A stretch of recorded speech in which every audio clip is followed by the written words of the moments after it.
Hi, hi, hi. It's Sheeta, and I'm here live with you today. I'm just hanging out. No topic to talk about today, but happy to talk about anything you want to talk about. I will be here working. Just want to come out and hang out with me while you work. If you want some company, I'm here. Hey, hey, hey. So I'll be here dropping any questions you have, anything you want to talk about, and let's get to it. All right. I'm going to get to work.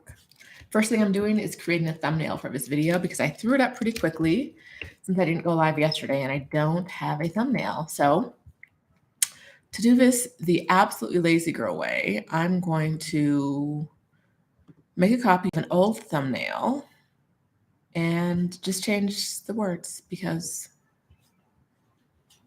I don't think y'all really care what the thumbnail says or like what it looks like. I could be wrong. Tell me if I'm wrong. I don't think you really care. Canvas being slow. Good morning, Yolanda. Good morning, Star. Good morning, Dana. Hey, Nikki. Thanks for the compliment on the background, Dana. Nikki, the lipstick is from Mented. I don't remember the color, but I can grab it a little later. And it's covered by a Sephora lip gloss. So I definitely bought it in the States. I think I got the Mented lipstick at Target. Hey, y'all. Thanks for hanging out. If you're watching this on the replay, I don't know if it's going to be worth a watch. I got to tell you. It's going to be fun. Like, we're here. We're hanging out. Not really doing anything. But there's no specific topic. All right. I'm going to grab that lipstick later. I always try to have the lipstick I'm wearing on me because people ask sometimes, but not this time. And it's one I never wear. So I don't know the color besides Mented, besides the brand name. Let me do this one. All right, so I'm making a thumbnail.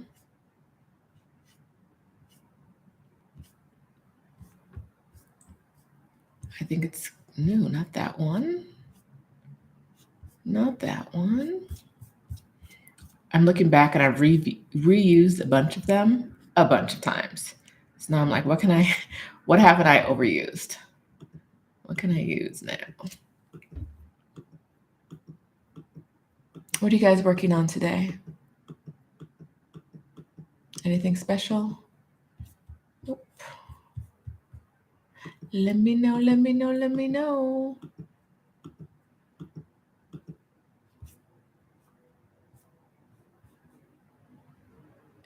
Interesting.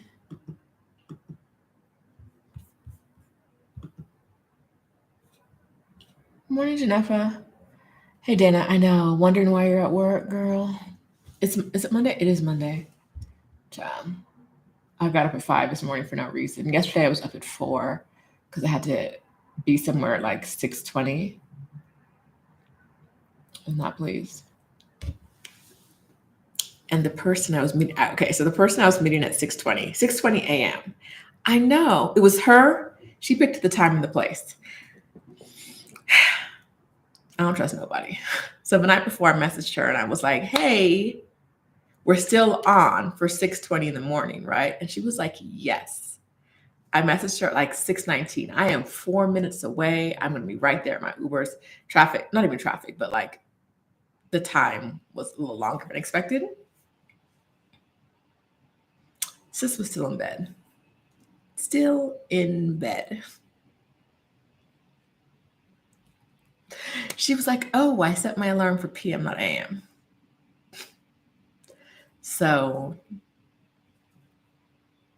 I got up at 6:20 to do, like, I got somewhere at 6:20, somewhere that's like 45 minutes away from where I live at 6:20 in the morning. And my hostess was not there. I still got to have the experience, but I didn't get to meet the hostess and some other stuff. But that's why I wasn't live yesterday, because tired. And I was in the streets.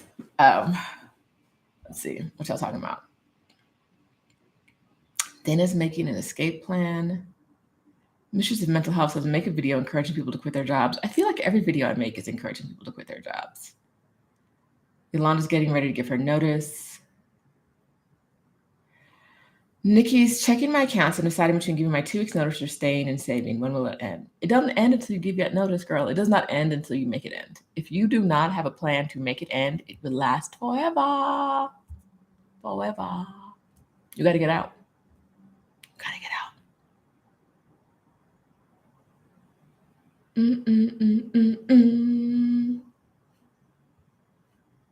Yolanda's getting ready to give her notice. Congrats, Yolanda.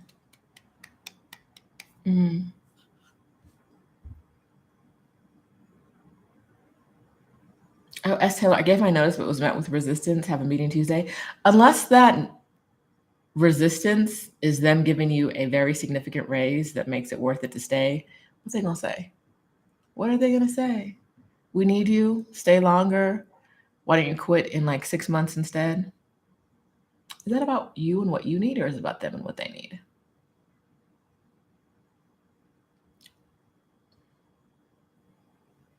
Shonda's done being an employee. Janifa's moving back to Chicago.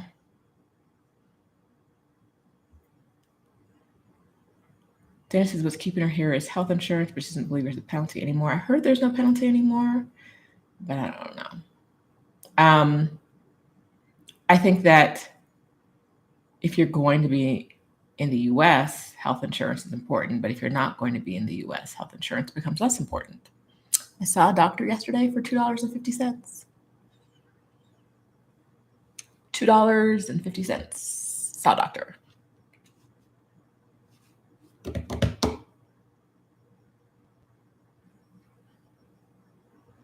That's without insurance. I just walked into a clinic off the street attached to a pharmacy. In Mexico, a lot of the pharmacies have doctors attached to them. And this one had a clinic, and I walked in, and a visit with the doctor was $2.50.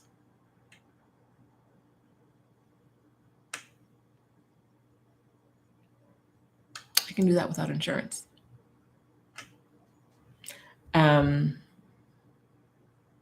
Amber confirms there's no penalty anymore for not having health insurance. But like I said, health insurance in America is so messed up that like not having some is crazy. If you're looking at leaving your job, I would look at whether there's subsidized health insurance in your state based on your income. Like, is there a way to get cheaper health insurance if you make less money than you're making now? Something to think about. I still, the last time I saw a doctor, I paid $100, and that's with insurance. Yeah. Paid $2.50. I've paid more here, don't get me wrong. I think I've also paid like $40 to go to an urgent care clinic. But also that was without insurance. It was the visit at urgent care was $40.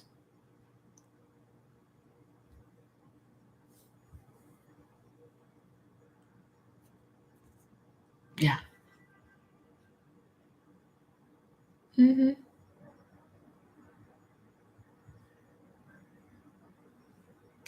Nikki says, she says, premium health insurance, I got a bill for $800 when I broke my ankle.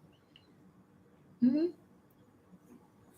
I mean, okay, so let's talk about it. What systems in the US are more messed up than like health insurance? There's like health insurance. I mean, every system is messed up, but like healthcare, they give you the least and charge the most. It's always like that. They give you the absolute least and are charging the most. I don't know.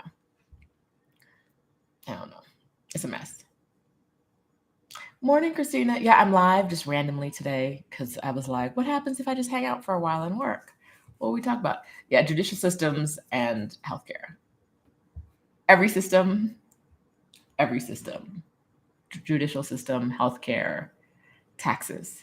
We talk about taxes. Like, it's weird that like one country can be a superpower while like being so terrible in so many categories, like being the worst in so many categories and still be like king of the hill. It's just a mess, an absolute mess.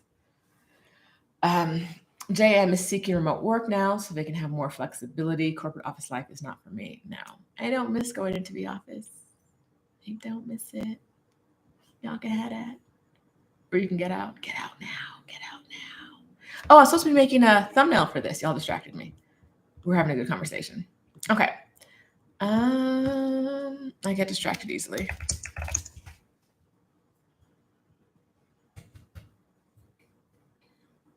Boop, boop, boop, boop, boop. All right, someone tell me something amazing that happened this weekend. Something that you're like, wow, yay, I'm so happy this happened to me. Let's share some good news. Anyone have any good news?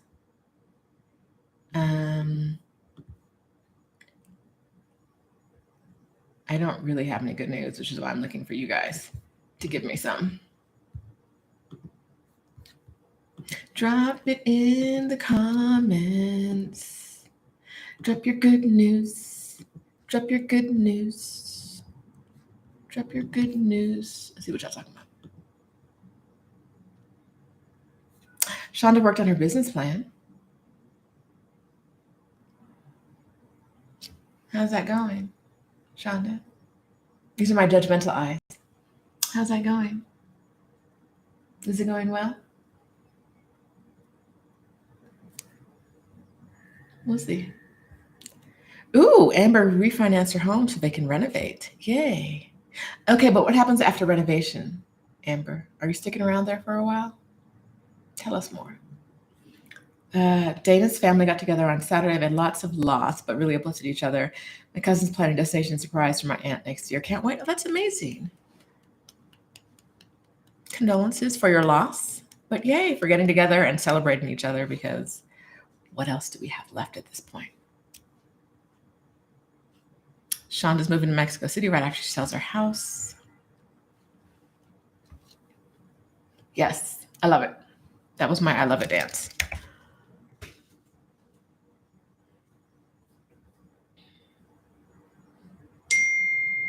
Oh,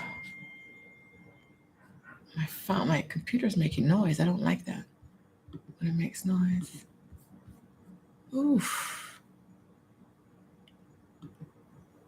My phone doesn't make noise because my phone is smart enough to know that I do not care. Any kind of alert it could be alerting me about, I do not care. I don't need to know. It's fine. All right, thumbnail is done. I have some writing to do today, so that's what I'm supposed to be doing now.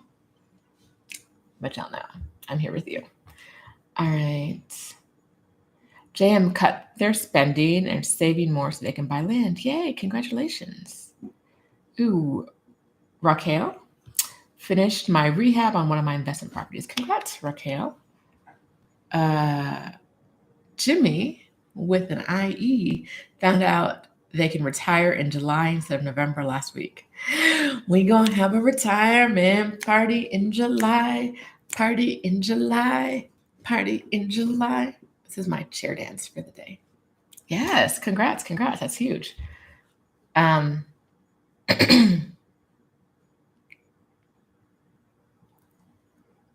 right. Kay, no need to be sorry for being late. Nobody knew I was going live. I just popped in here.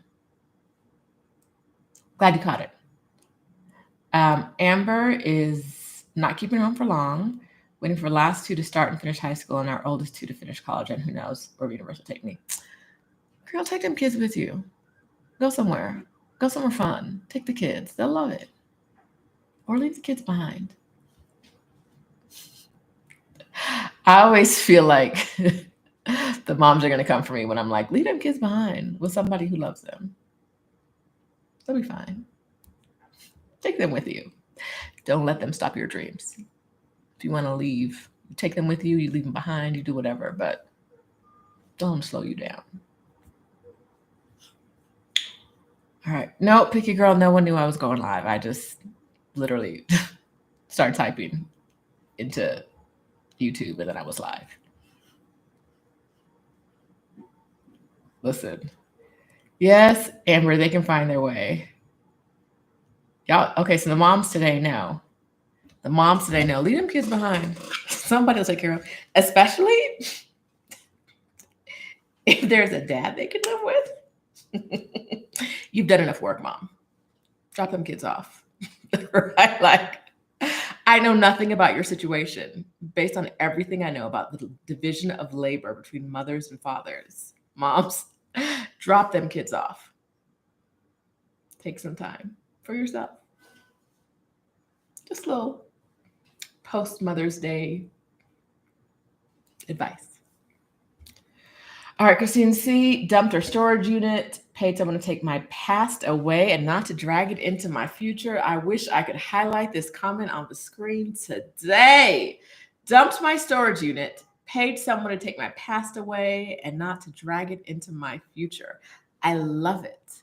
I absolutely love it. Listen, we're not dragging the past into the future. Now, that's not to shame anyone with a storage unit because I'm on no, I got my storage unit in 2016. I'm on year 6 of a storage unit. But from 2016 to 2018, I was using it regularly. I was going there, I was moving things, I was pushing things around. But 2018, since May 2018 to May 2022, I have not seen my storage unit. I've not been in the same city as my storage unit or the things in my storage unit. So it's probably time to do something differently. Okay. There's a woman in the comments. She goes by Picky something, something, something, and she's talking smack about my storage unit and the length of time I've had it. And I feel like we should collectively shun her during this live. So if you see her commenting, just ignore her because she's a hater. That woman's a hater. She hates my happiness. And so we're all going to turn our backs to her. We're all going to we don't see her. We don't see it. It's the hater. That all caps comment of hers, we don't see it. It's not there. Goodbye. Okay, moving on. Woo! Brinkley's in recon in Ecuador 1 month and found a great condo for my permanent residence. Yes, returning in August for good. Yay. Okay, so Brinkley 97, where in Ecuador are you going? I'd love to hear more.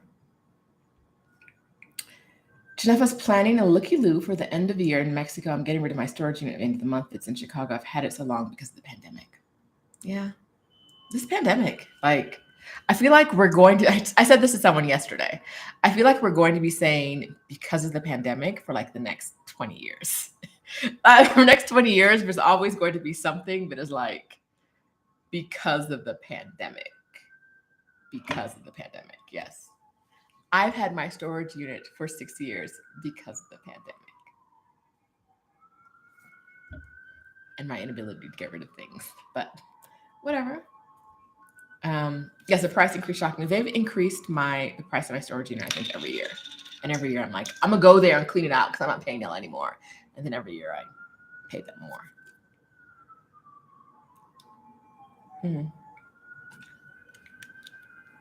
All right. All right, tell me what you guys are working on today. What are you doing? Are you working for the man? Are you working for yourself? Are you working on your dreams? Tell me more. Cuenca. I've heard such great things about Cuenca, but I've never been there. A retiree retired in 2014. U.S. did nothing but Netflix and chill for 4 years. Here I've come alive again. Yay! I'm glad. I hear really great things about Cuenca, Ecuador. So I'm glad you like it.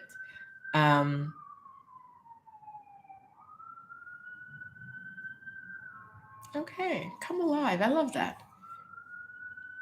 Bye, Lene. Jam is in her last 2 years of her corporate gig, looking forward to the next step. Yes. Moxie's working on getting citizenship somewhere. Where you work? Oh, okay. Deanna's trying to decide if she should move to Jamaica or move to Portugal. I don't have an answer for you.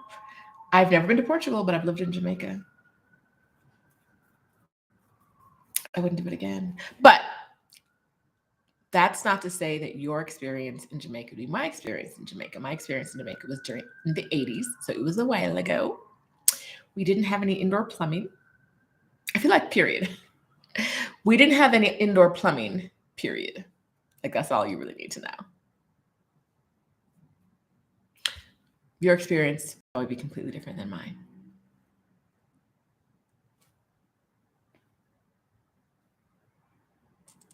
Are you guys picturing what life is like without indoor plumbing? Forever camping? Forever camping. That's what it was like, forever camping. But like with a roof. We had a roof. Except for when the hurricane came through and tore off pieces of everybody's roof. But other than that, we had a roof. All right. Christine is trying to choose a virtual mailbox. I think that's interesting and something we could explore further, Christine. Christine, what are you going to get in the mail that is so important that you need to see what it is and you can't wait a few months? Like, what do you think you're going to get in the mail? Mox is working on citizenship to St. Kitts. Ooh. I don't think I know any citizens of St. Kitts. Jade says, when I found out the price of my storage unit monthly could rent a decent apartment in Central Merida, I began plans to clear out. The price of my storage unit monthly could not rent a decent place in Central Merida, but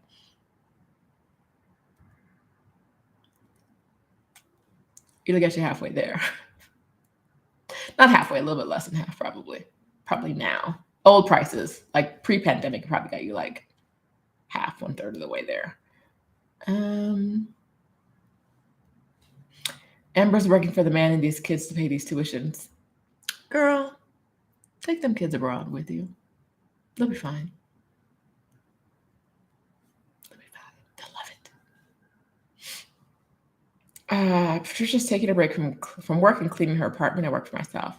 Yay. What do you do, Patricia, when you work for yourself? Jade's completing her passport application. Janetta says, all I can say to no plumbing is I'm sorry. It was rough. It was rough. The showers were always cold because they were mostly from, like there was some outdoor running water sometimes. Like the showers, there was plumbing outside, right? So that we could shower outside in an outdoor shower. The toilets, there was no plumbing associated with the bathroom. It was just a hole in the ground. I mean, it was an outhouse. How many of you guys have ever used an outhouse? I used one yesterday where I went, and I was like, it's been a long time since I've done this, but based on where I was, I shouldn't have been surprised. Sorry, I shouldn't have been surprised that there was an outhouse. But I used one yesterday, and I was like, it's bringing back a lot of memories, and they're not all great. Not all great now. Ooh. All right. Yeah, Teddy Davis, blacks aren't aware of the racism in Portugal. I guess it's their hidden secret. I lived there and would not do it again. I don't know that anyone is unaware that there's racism everywhere. I think I always say this, and it's unfortunately I think it's too soon to say it, but like we're not getting shot at the grocery store, right? We're not going to, like in Portugal, right? People aren't going to black churches in Portugal. I don't know if they have any, but I don't know if they're going there to shoot black people. People aren't going to neighborhoods where there's a higher population of black people to look for people to shoot. And so, yes, there may be racism in Portugal, but is the racism going to endanger your life? Less likely than the US, right? It's less likely. Like, racism is everywhere. Anti-blackness is everywhere. Will someone shoot you and get away with it because you're wearing a hoodie?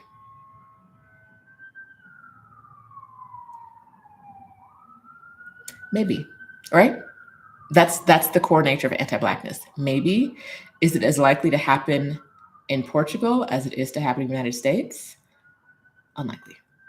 So like, yeah, I think that there are places like people all the time are like surprised when they come to Mexico and something that they deem racism happens to them. Black people. I hear it all the time. Like, you guys make it sound so good, and racism is worldwide. Anti-blackness is everywhere. Mm-hmm. Yes, it is everywhere. If there are humans, there will be anti-blackness because it is the one thing that's spread widely. More than spices, more than cleanliness, more than washing legs, right? Anti-blackness has spread and has become universal. And so there's no place you're going to go where you're not going to find it. It's just how is it going to impact your life when you're there?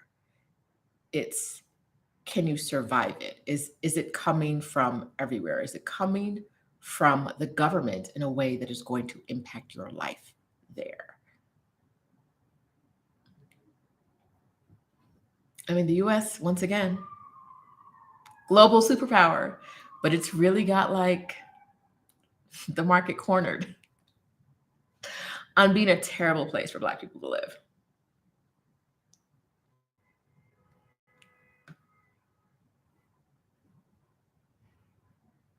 Terrible. So yes, so racism is everywhere. There's racism in Portugal.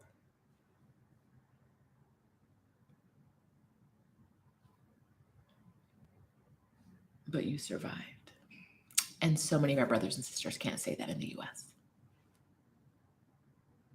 So something to think about when you think about where you want to live and what to expect. Don't go abroad thinking you're not going to find racism or sexism because everywhere. But how will it impact your day-to-day life? How will it impact the political climate? How is your presence? How is your presence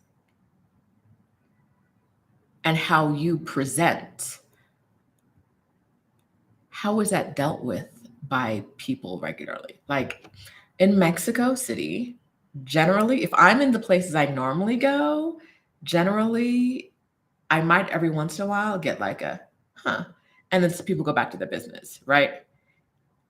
In the places I went on Saturday when I was running the streets, like I walked through a park and people were like, what's she doing? Like there was a lot of like, where's she come from?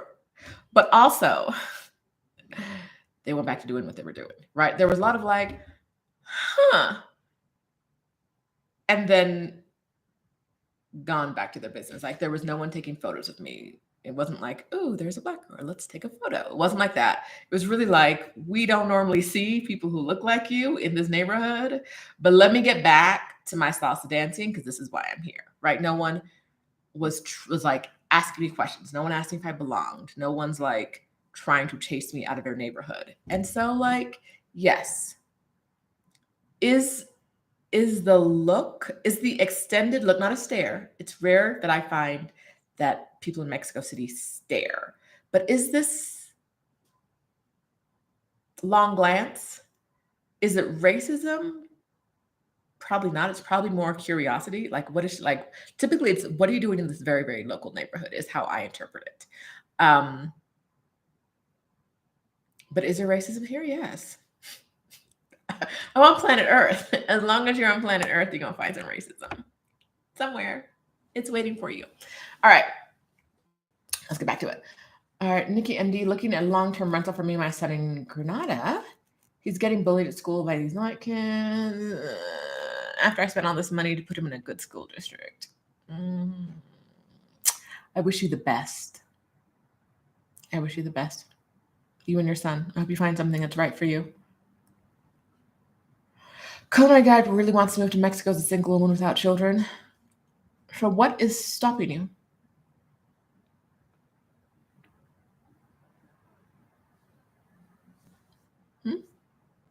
And not like a, why haven't you done it yet? But like truly, like let's talk about it. Whatever things that are in your way or standing between you and moving, what are those things? All right. Jamaica has some great apartment buildings now in gated communities, which is one of the reasons why it's even on my list. Yes, but showers at 5 a.m. were cold. Yeah, no, I was there in the 80s. Things are much better now. Like we got where I lived, got indoor plumbing soon after I moved away. Soon after I moved away, they got indoor plumbing. But you know, my being real about my experience and my memories, living in Jamaica was not a pleasant experience for me. Like I lived there for 2 years and I saw the beach once as we drove past it. So like your experience in Jamaica is probably like beach, good times, fun, fun. Mine was not beach, good times, fun, fun. And so we just have a different experience. I wouldn't tell anyone not to move there, but I would say that I'm not living there. I'm not going there. No, not for me. My godmommy has a house there. My mom was there. They were there for like 3 weeks doing their Thelma and Louise shit earlier this year, but not for me.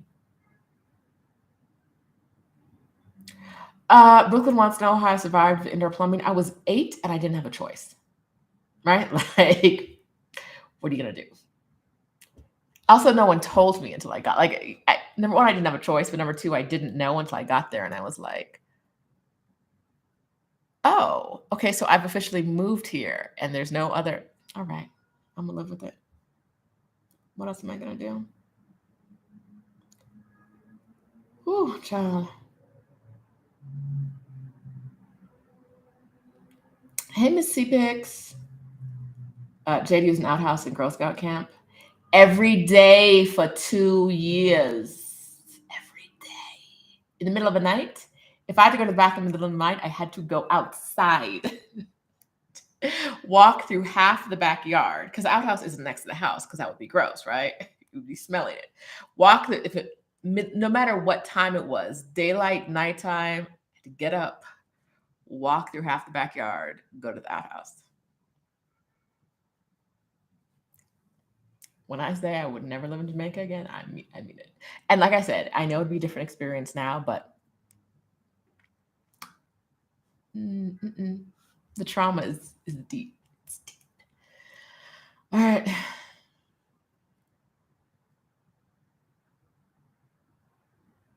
Now, Christine needs to renew her bank cards. SS needs an address. Okay.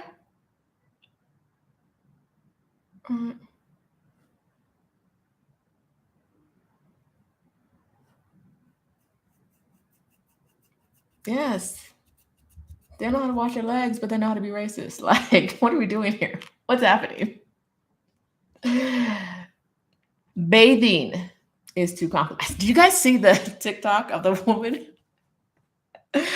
I saw it a couple weeks ago and it ended up back on my timeline again this week. The woman who said she showers once a week.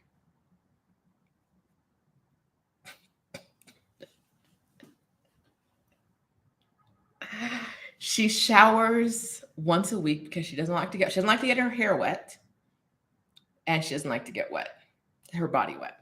She doesn't like to feel wet. What did water and soap do to you, baby? Like, what did water and soap do to you? That showering once a week is. And she was not in a place that has a water shortage. I'm pretty sure she was in a regular apartment building in America that had plenty of water. Like she's like flat ironing her hair. She showers once a week, and I do not think this was a shower day. And she was flat ironing her hair, which probably means she was flat ironing greasy, dirty hair. But like, I don't think there was a water shortage where she is. She just doesn't like to shower. If there's a water shortage, right? If there's a reason, an external reason that you cannot shower, you're limited to your cleansing routine is limited. I get it. But if it's just I don't like the feel of water on my body, I'm judging you. I'm judging. Once a week is like, once a week is not good. Imagine, imagine the smell, like day 6.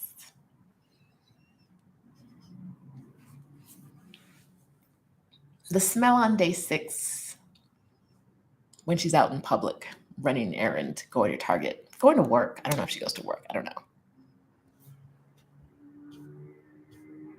I was not pleased. Mm. Mm. Yes, 4 times. Once a week is 4 times a month. She showers 4 times a month.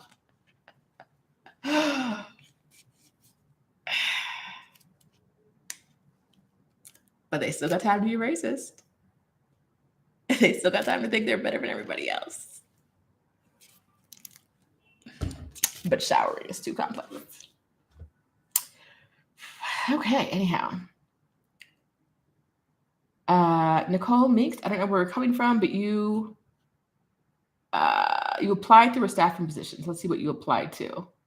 Looking for remote positions, but looking for ways to show like I'm stateside. Okay, so friends, if you're applying for a remote position and it's not a work from anywhere position, like it's a work from the US position, don't try to take that job with you overseas if you need the income from that job to support your life overseas, right? Okay. So if they say you can only work in the US or you have to be in the US, know that no matter how many VPNs you use or what you try to do to trick the system, at some point, if that company wants to know where you're working from, they can easily find out. And if they want to use it as a reason to fire you, they will. So if you're going to take a US only job with you overseas, have some cash stacked up. Get some of that FU money just in case, right? You need to have some savings built up so that if you lose that job, if they find out you are overseas and you lose that job, your whole life isn't going to just fall apart. If you're depending on the income from a US only remote position, I would stay in the US for a while and then look for a truly remote anywhere job. Like look for the job that will let you go overseas while you are working the US only job in the US, and find out what the US, like what it may mean when they say US only. Like, could you work from Puerto Rico? Could you work from Hawaii? Like find out those things, because maybe there's a place you can go that'd be better than where you are right now. But taking jobs over, like these places will always, if they want to know, they can easily find out where you're actually working from. And if you have their equipment, then you got to get it back to them. And it's, oh, don't do it. Unless you don't need that job. I mean, if you don't need that job, do whatever you want to do. You know, be blessed. Just live your life. But if you need the job, have some money stacked. All right.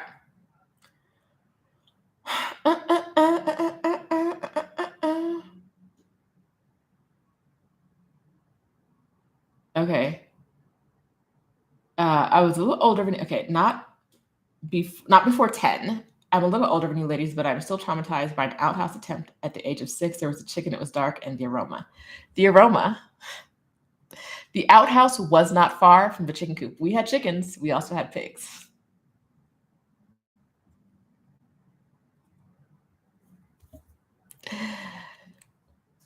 I'm not going back to that stage in life.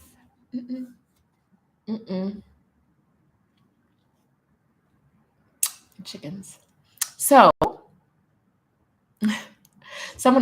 a man asked me the other day about like whether I've ever broken down a chicken. And I was like, why would I have broken down a chicken? Like, sometimes, ladies, sometimes you meet a man and he's looking at you in kind of a romantic way, and they start asking you questions to see if you pass the test. And sometimes these questions have you like, what do you think I would be doing if this was a relationship? Like, what do you, he was asking about my ability to break down a chicken, and I was like, but why would I when there are shops full of butchers, right? There are shops full of butchers. There are people risking their life on these in these chicken processing plants. Sorry for y'all. It sounds terrible, truly. Blessings to all of you working at Tyson and wherever.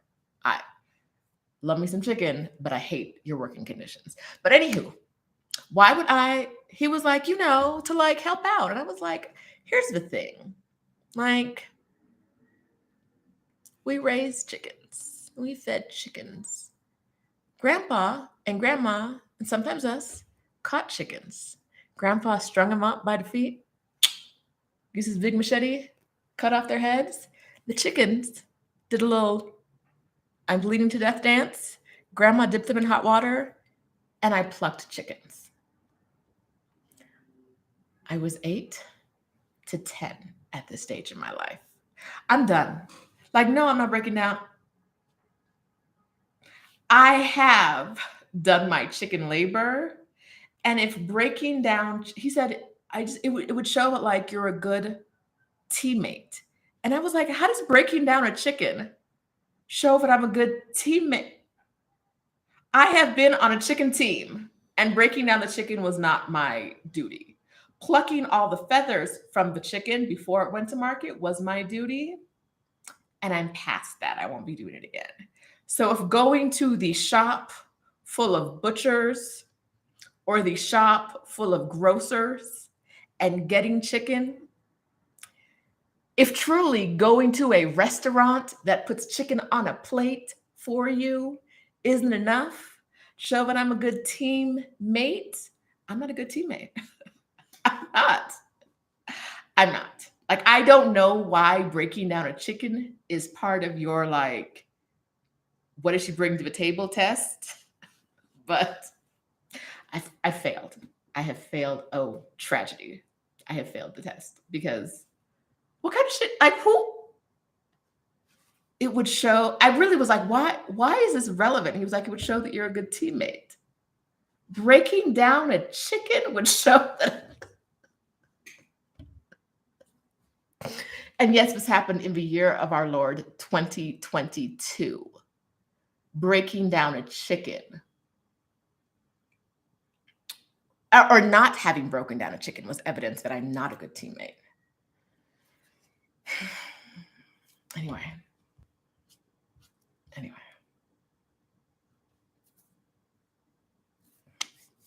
Yes, as Taylor says, a soulmate / twin flame can break down a chicken. Yes, it's not.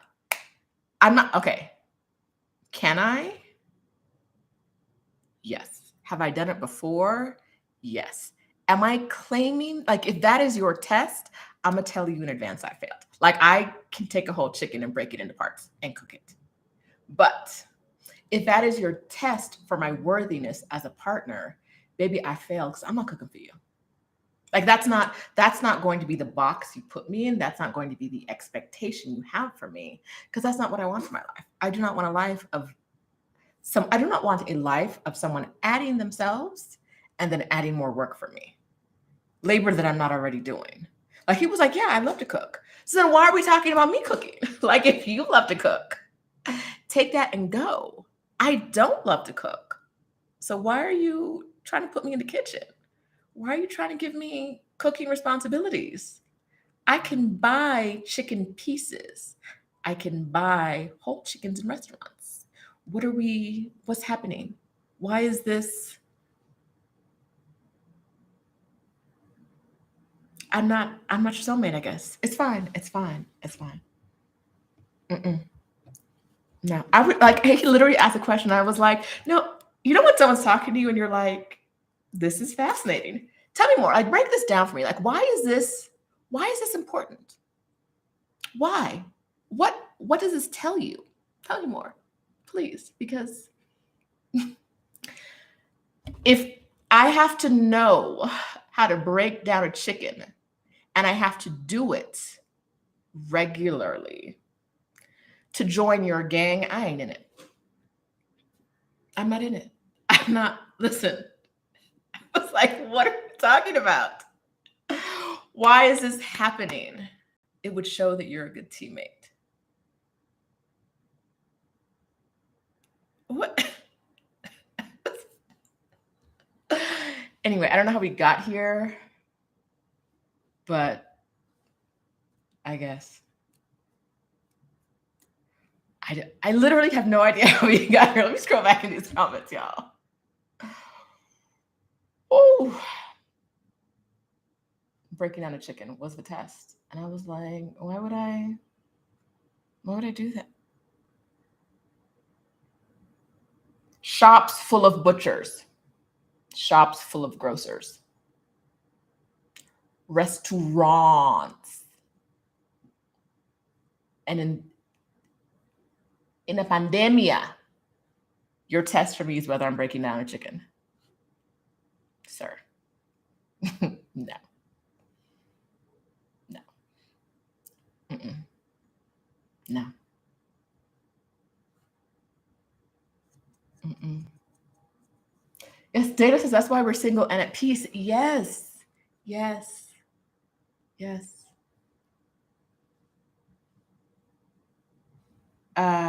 Kimberly says, hi, Sheeta. I grew up in Sonora and folks would eat dinner at a later time between 9 p.m. and 10 and work later than people in the US. Just wondering if they do the same in CDMX. Kimberly, this is going to sound terrible, but I don't know about anything happening between 9 and 10 in the streets. I don't know when people are eating. I'm eating around 6, right? Like I'm eating dinner between 6 and 7. What other people are doing, I don't know. Honestly, like I have been to a dinner that started, I think we got there at 8, dinner probably served at 9, I think we left at 1, like a dinner party. And so that might be common, but I'm not built for that. I need to be in bed at like 9. So I don't know. And I don't know, I don't have a good sense of work hours because I know it differs greatly between like blue collar and white collar jobs. And so I just don't really have a good sense of what is normal. Honestly, because I don't talk to a lot of people who work daily, right?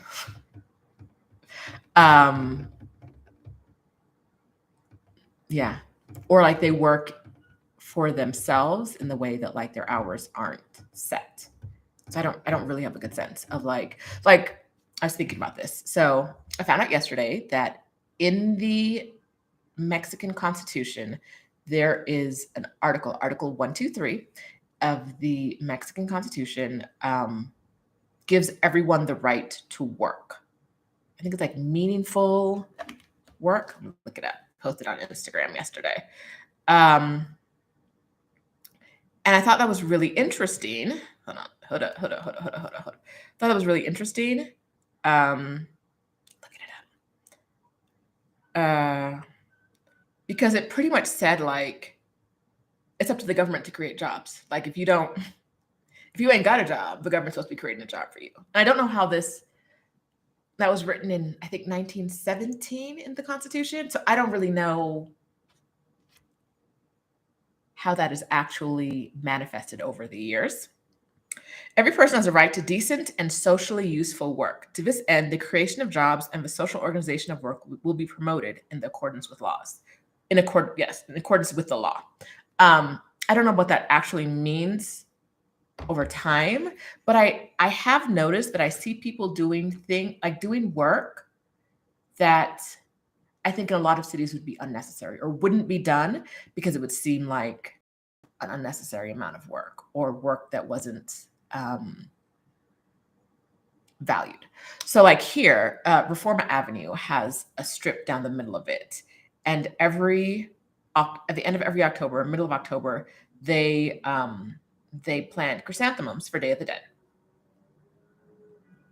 And then by like mid-November, they dig all those up and they start planting poinsettias for the holidays, for Christmas. And so they are replant. And then in January, they're digging those up and planting something new, something green, not flowering. And so they're doing this work of digging. And it's a lot of people. It's a long stretch. It's a lot of people doing it. Both sides of it's intense work. And also you'll see people like cleaning streets in like city uniforms in ways that you don't see in other cities, like lots of physical labor cleaning the streets. And I always wondered, like, why is there so much labor being used in this way? And I think, just guessing, that it's related to that article, related to the right to work being in the Constitution. Now, Kimberly, who grew up in Sonora, probably knows better than I do, but I just don't have a sense of like, so someone who's outside planting, I don't have a sense of what their work hours are. I know that when I stayed in an apartment at Airbnb where I could see them from the streets, they were out there like 8 a.m. But I don't know what time that work stops, right? And I don't know what time white collar workers stop working. Maybe that's something I should dig into. I don't really have an answer to that.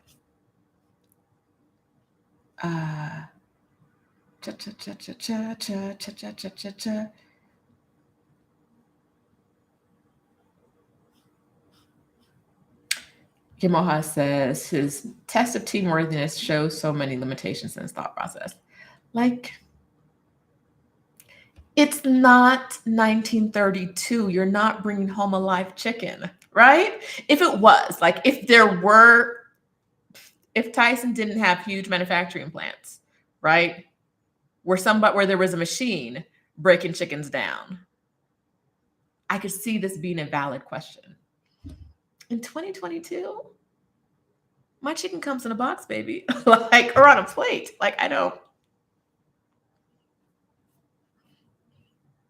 What are we talking about? Why are we talking about it? Whew. Okay, so Adelia, helpful as always when she's not hating. She's helpful or she's hating. She's got two modes. All right, just an article that ranked Mexico last for work-life balance. They work more hours on average than anywhere else in the world.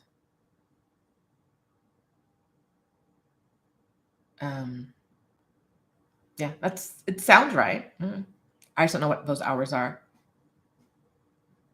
Yeah, Deborah says he might just want a woman working beside him in the kitchen since he likes to cook. Yes, that is possible. But I feel like that question would be like, okay, so I like to cook. Do you like to help in the kitchen? Like, do you like to cook? He didn't ask me. No, he did ask at a different time. The question was like, can you break down a chicken? That doesn't mean you want someone in the kitchen helping, right? Like, that's a very, very specific question. And I think I know because of our conversation we had about it, that's a very specific question based on the work his female relatives have done in the past. Someone asked if he was American. He was not. From the continent. So yeah, so I don't think that was about wanting someone to help in the kitchen, because like, what do you like to do in the kitchen is a different question than can you break down a chicken? Who needs to break down a chicken? Like, who? Like, that's not something that ever has to be done at home. It can be done at home, but it never has to be done at home, which is why I was like, I see you. Especially when I dug into it more, his family, the ladies in his family frequently do that.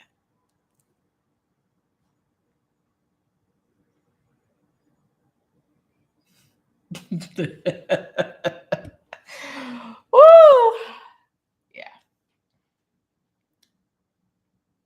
All right. Let's see what I missed in the comments.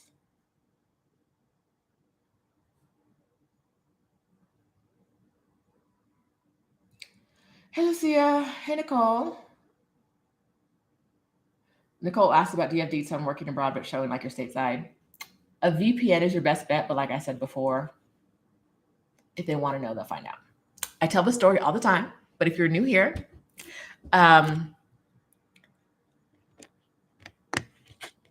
there are a number of TV platforms, right? I can use a VPN, a strong VPN. I think I use VPN 360. I don't remember. On my phone, and I can watch NBC. I can watch CBS. I can watch Fox. ABC is like, sis, you got to lie to somebody else. Every single time, no matter what VPN I use, no matter what I do, ABC is always like, no, thank you. And I don't think ABC has some stellar technology that NBC and Fox and CBS don't have access to. I think ABC cares more about where people are watching its shows. And so no matter what VPN I use, ABC's always like, no, no, ma'am. For years, it's been like this for years. It's not that NBC hasn't felt like plugging their hole in the past 5 years. It's I truly think they don't care. And that's why I am strongly of the opinion that there's a difference between your employer knowing you're overseas and caring that you're overseas. And most people who work in tech, in like, not like tech, but like tech support, I'll say, for these companies, they'll tell you the same thing. They know when someone's out of the country. They know really, if you're using a VPN, where they're clocking in from. They might not care, but they know. You've got to strike the balance between, if you leave, will they find out and will they care? And if they find out and they care, new job. You're probably going to need a new job. Yeah, remote work from abroad, if you're not supposed to be out of the country, is tricky. ABC be knowing, child. They what it is. Woo. Okay, Deborah Johnson says, my company has a VPN that blocks other VPNs. I have to use the company VPN to access certain documents. So Deborah ain't going nowhere the company don't know about. Nowhere.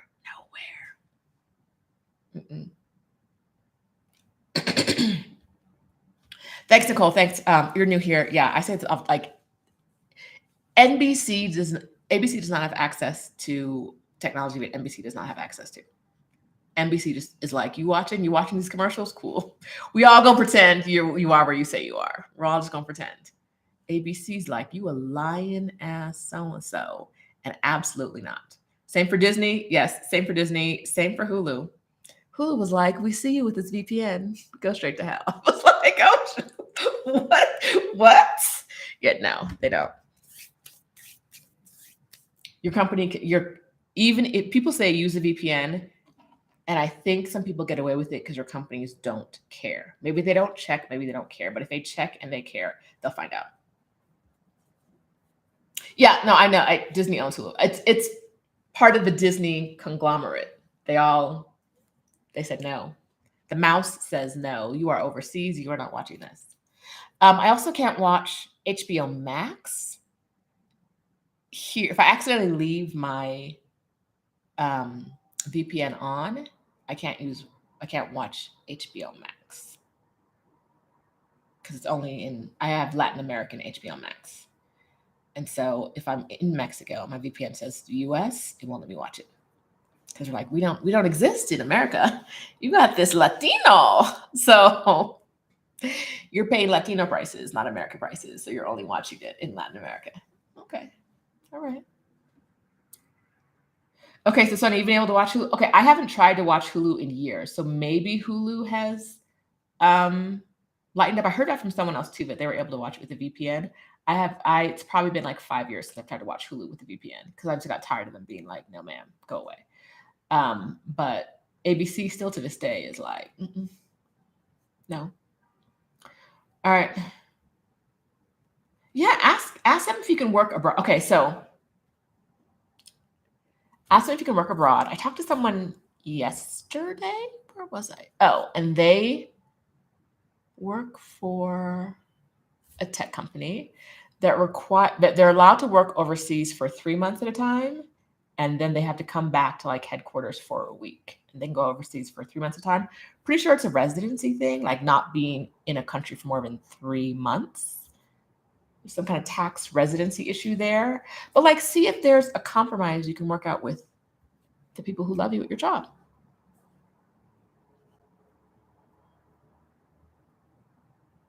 Let's see. Bum, bum, bum.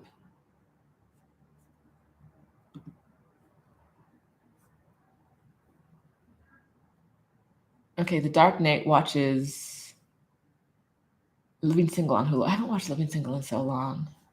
Let me try. The thing is, I paid for a Hulu account when I was in Mexico. I was able to pay for it, but once I tried to watch it, they were like, "No, you are not in the U.S. no matter what your VPN says." And so I haven't tried again. I was like, "I just paid for this." And they were like, "We don't care." And so I haven't tried to pay for it again. So I need someone's Hulu. Who can hook me up with a Hulu login? Because I can't. I'm not paying for it again after that. Mm-mm. Nope. Oh, Dion Blair. Yes, they know. I went to school to learn how to track people through their IP addresses. It's kind of cool, but a pain in the butt if you're trying to trick your company. I didn't know that was a thing. You could they know. There are people who go to school to figure out where you really are, which I could see coming in handy a lot for certain things. What about Netflix? Netflix is funny. Sometimes Netflix is like, girl, you have a VPN on, stop playing. And then sometimes it's like, you say you're in America, so here are these American shows, right? Um,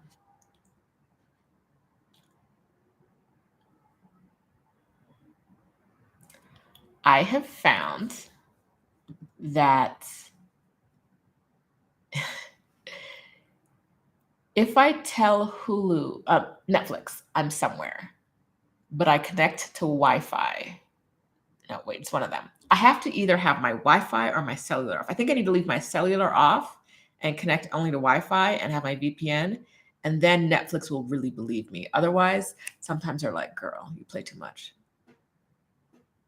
But there's like you got to play with it a little bit to see what's going on.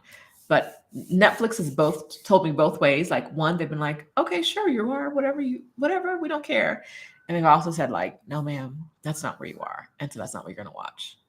Thanks for playing. So I don't know, but it's never not worked. It just depends on what they'll show me.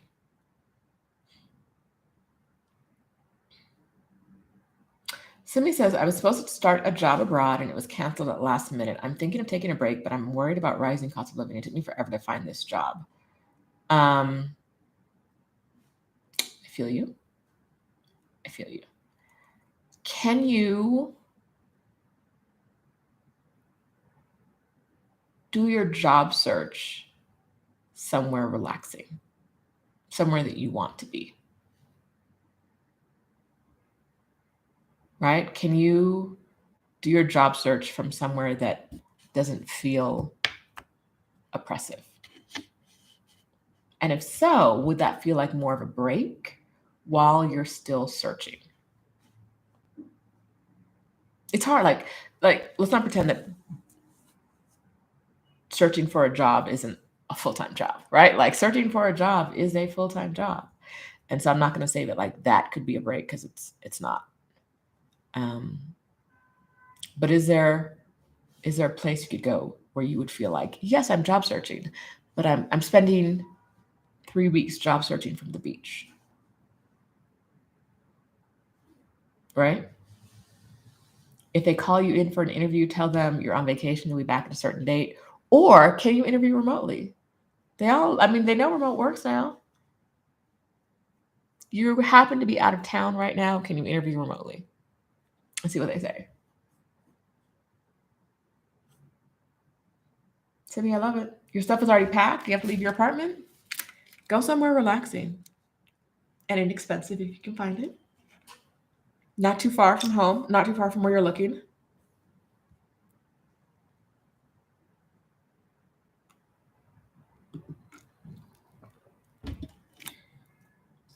Lakeisha says, it's a job in itself. It is. It is.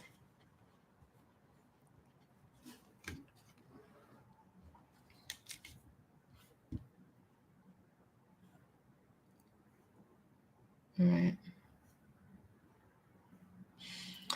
Yamosha points out that the GDPR regulations, the European privacy regulations, make it harder for companies who don't already comply with regulations. For you to do work there can get them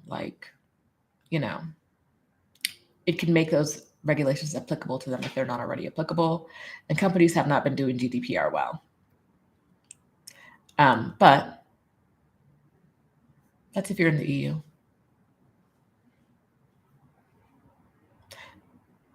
Bigger issues are with tax implications. Like if your company becomes subject to tax liability in a country where they weren't liable before because you were there for so long, it's a problem.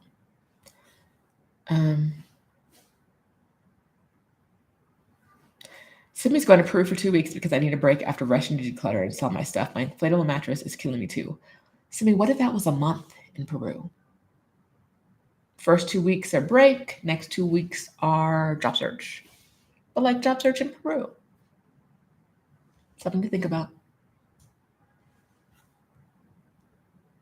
Yes, Katrina brought up Amazon. Amazon is always like, you think it's cute, huh? You think it's cute trying to watch our shows while you're overseas? Never. I'll have my VPN on it and Amazon will be like, it looks like you're abroad. These are shows you can watch while traveling. It's supposed to look like I'm in the US. Amazon's still like, no, ma'am. No, ma'am. No, thank you. No, thank you. All right.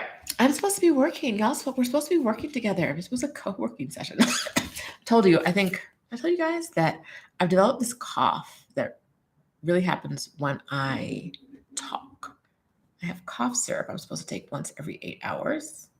VR. I haven't looked up any of the ingredients yet. I thought about that this morning. Like I probably should have looked up the ingredients since I did my entire appointment with the doctor was in Spanish. She spoke some English, but not a lot. And she could ask me questions in English, but whenever she gave me an explanation, it was in Spanish. I had to be like, No, I didn't get any of that. Nothing. Let's back it up. Because she was like, the cough is blah, blah, blah, blah, blah, blah. And I was like, yeah, no, I don't understand what you're saying. And I feel like I should know what you're diagnosing me with. And she diagnosed me with COVID. And was like, it's definitely COVID. It's definitely COVID. It's definitely COVID. And so you need to take a COVID test. You need to take a COVID test. You need to take a COVID test. And whether it is COVID or isn't COVID, it's the same prescription for both. Tylex, paracetamol, and this Dalviar cough syrup. It's COVID. It's COVID. It was not COVID. I took a test. It was negative. So what now? So we don't know what the cough is from. It's the air here. I had an allergy attack 2 weeks ago, and in my adult life, I've probably had one, right?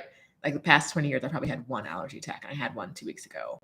And the cough started soon after that. So I think they're related, but I don't know for sure, right? And the doctor, it's COVID. I was like, I don't think it's COVID because I don't have any symptoms of COVID. She was like, you have a symptom. It's a cough. And I'm like, we can't just walk around saying that every cough since 2020 hasn't been COVID. So I feel like if I just have a cough, maybe we don't say it's definitely COVID. But she was like, your lungs are fine. You don't have you're not stuffy, blah, blah, blah, blah, blah. It's COVID.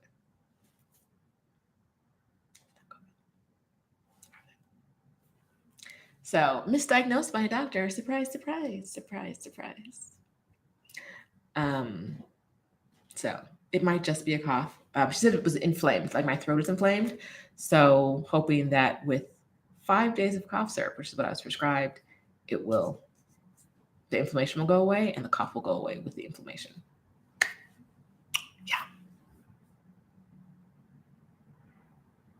Yeah, Nicole, don't just dip. Don't just dip without savings. If you're going to take a U.S. only job overseas, have a backup fund. Emergency fund. Yeah, Nate says, he says everything is COVID. He's paranoid. For a while, I was like, COVID test me, please. COVID test me, please. COVID, like, and then it kept coming back negative. So I was like, okay, so I can be less paranoid.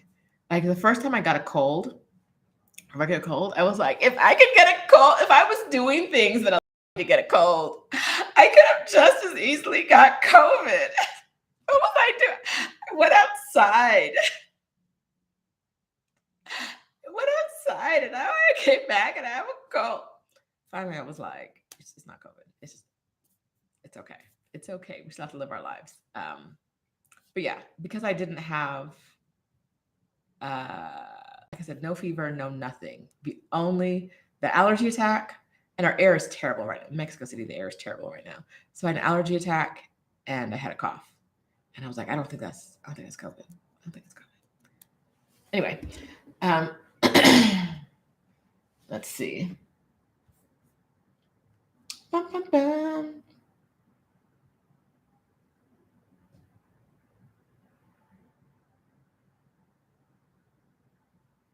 Let's see.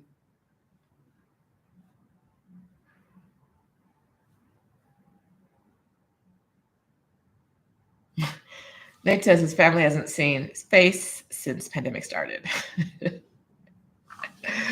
Ooh.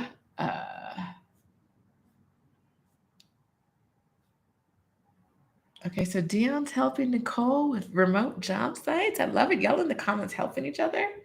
Okay, I'm supposed to be writing right now, folks. What are we doing? What are we talking about? Katrina's remote job while in Portugal is healing. Yes. Okay. All right. I'm going back in the chat.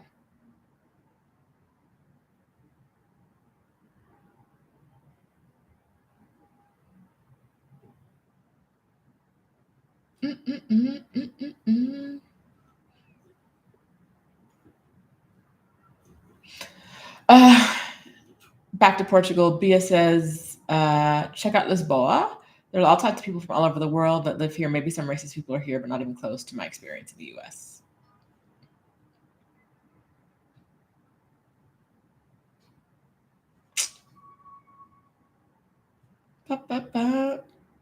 Jade, okay, videos by Sheeta and Adelia have convinced me to move to Mexico City. I'll be scouting moving there in July. Okay, Jade. Hey, girl. I love Mexico City. It's the best place on earth for me. So whenever anyone says, like, you convinced me to move there, I'm always like, ooh, baby. Like, I made a video the other day about why you should not move to Mexico City. Let me see. I'll drop that in the comments. I love it. It's a perfect city for me. It is not the perfect city for a lot of people. So this video, it's a short one, gives you, I think, 5 reasons why you maybe don't want to move there. So I'll drop that in the comments now. And one that I didn't mention, but someone pointed out in the comments was earthquakes. You're afraid of earthquakes? No, come here.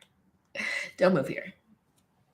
I'm not. Like, I grew up in Southern California, so I hear, like, the last time we had a big earthquake, I was like, I see it. I feel the building swaying, but I'm not getting out of bed for this. Like, this is not a get out of bed moment. And not climb down 20 plus flights of stairs and then climb back up 20 plus flights of stairs with people and dogs.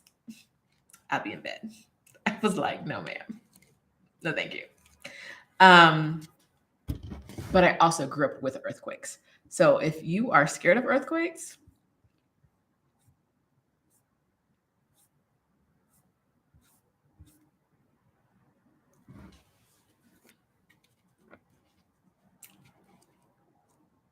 no, you're not going to love it.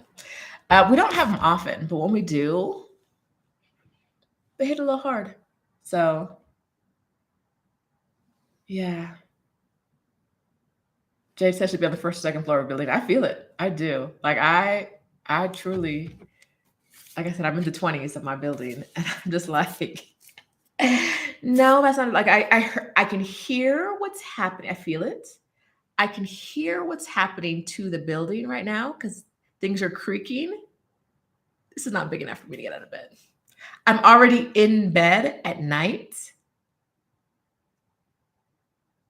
and I got to walk down with all of these people. And there's no damage to my building. There was nothing. Mm-mm.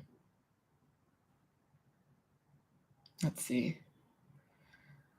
Okay, Dion, lots of questions about those websites. You can't share. Let me see what I can do. Maybe I can allow you to share websites here, Dion. How would I do that? Because you typically can't share links in the comments. Let me see if I can change that for you. Bum, bum, bum, bum, bum, bum, bum, bum. Okay, Dion, for this video, you should be able to add links to the comments if you want to add links about, because you're talking about sending job sharing sites. So I think you can do that now. If you were trying before, you wouldn't have been able to. Oh yeah, Nicole, you're dog people? Yes, this is a city for dog people. If you're not a dog person, it's not for you. There's so many things where it's like, and I think someone showed up in the comments and they took it kind of personally, like I was insulting the city. And I'm like, I'm not insulting the city. I'm saying that if you are a human that does not want stray dogs, or not stray dogs, but like off-leash dogs running up on you and sniffing you, don't come here. It's not for you. These dogs be out here like, I'm the princess. I do whatever the dogs are truly like, I do whatever I want. Hi, they're very well behaved. I've never had I think I've had like one dog jump on my leg in the elevator. Other than that, they're usually just like walk up to you and they're like, one sniffed, went up my shorts the other day to sniff my hind parts.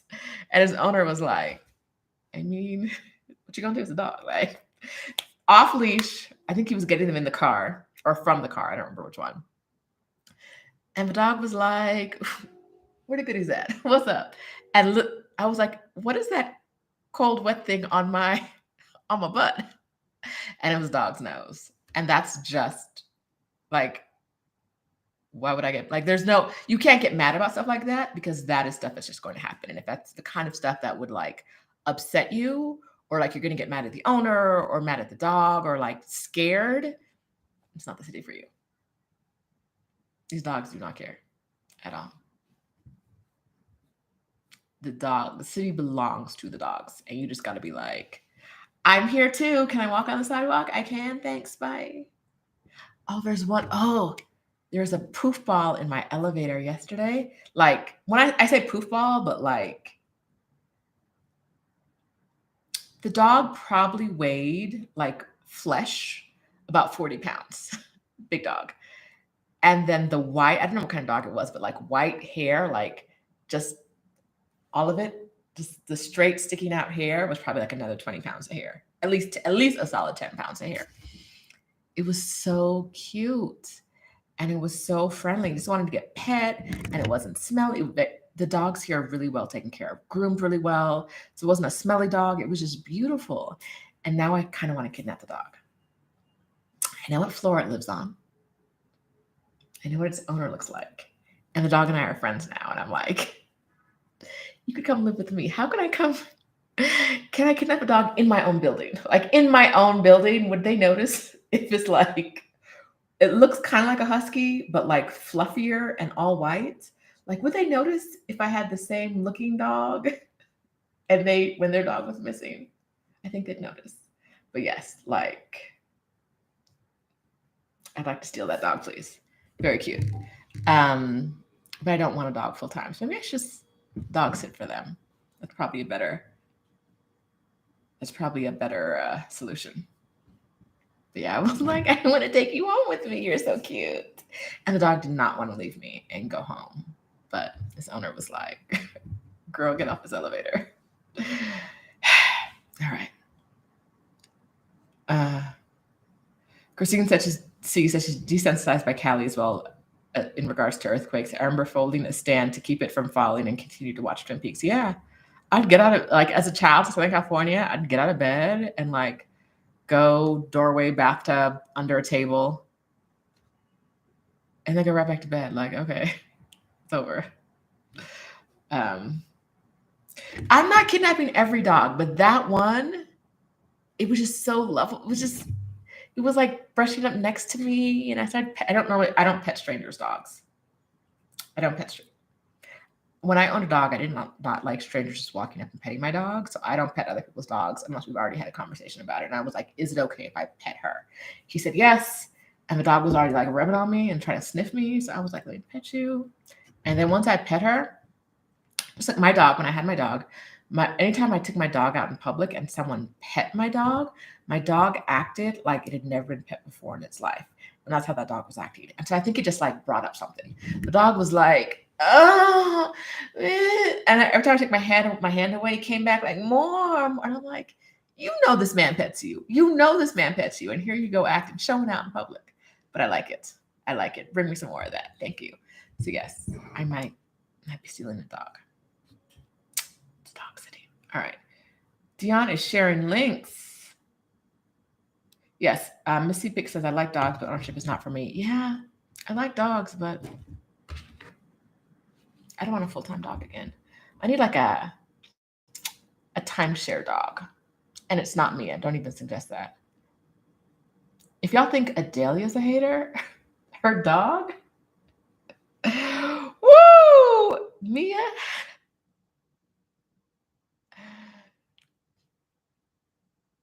I'm not going to say anything about her because she's an old lady. And the elderly deserve our respect. It won't be Mia. I'm not time sharing with Mia. And Adelia wouldn't share her either, but it's not Mia. I need a dog I can get like 1 week out of the month. Is that a service? Yes, I know what floor that dog is on. Because I followed it onto the elevator. Like, where are we going, boo? Where are we going? Show me. Let me see what button your man presses. And I know where they are. I know how to get there. And I know which way they go when they get off the elevator. Narrowed it down to 5 apartments right now. I know he's in one of 5 apartments. I got this. I can find them. Are animals allowed in restaurants? In Istanbul, cats were set on restaurants, menus, walking on tables fed by people. It's rare to see a cat in a restaurant. It is common to see a dog. The other day, I saw, even for my standards, but I consider some wild shit, these people came in with a dog that would not behave itself. Most people have really well-behaved dogs. This dog would not behave itself. They tied it to the table or a chair, I can't remember. And we're inside. We're not on a patio. We're inside a restaurant. And it's a fancy restaurant. We're inside a fancy restaurant. They brought their dog. And the dog sat down at the table. Now, the guy got up to go to the bathroom or somewhere. And the dog got up in that man's chair and was like, well, he's gone, so I'm the man now. And the woman was sitting across the table, didn't do anything. And I'm like, you're letting your dog, first of all, he was paws up on the table before, like, hey, paws on the table, head up, like, who got some snacks? They serve the bread yet? Butter that bread for me real quick. Just put some butter on the bread. Literally, dog was up on, it was a medium-sized dog, up on the table. And then the man went to the bathroom. The dog got on the chair and the woman didn't do anything. Most dogs aren't like that. Most times you'll be on a patio, people have their dogs, and their dogs just sit there. Sometimes they'll bark at other dogs going by, but that doesn't happen as frequently as you would think. Most dogs here aren't big barkers. They're just like hanging out. I go where you go. Dogs are everywhere. They're in malls. They're in restaurants. Cats are rarer to see. I've probably seen 10 cats in the years I've been in the city. Years. I've probably seen under 20 cats. Definitely. It's also rare to see stray dogs or dogs. You can usually find a dog's person really quickly, right? So if you see a dog, lots of off-leash dogs.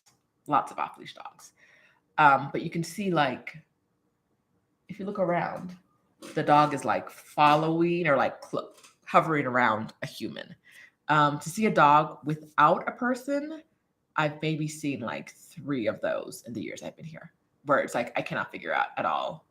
Like, this dog does not have a person in the vicinity.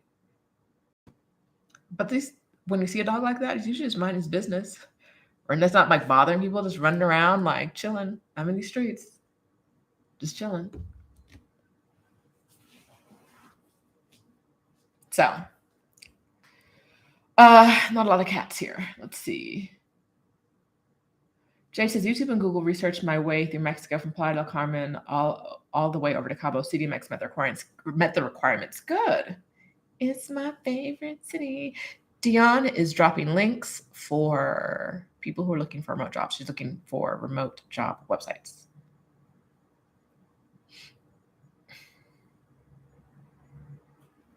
In the comments.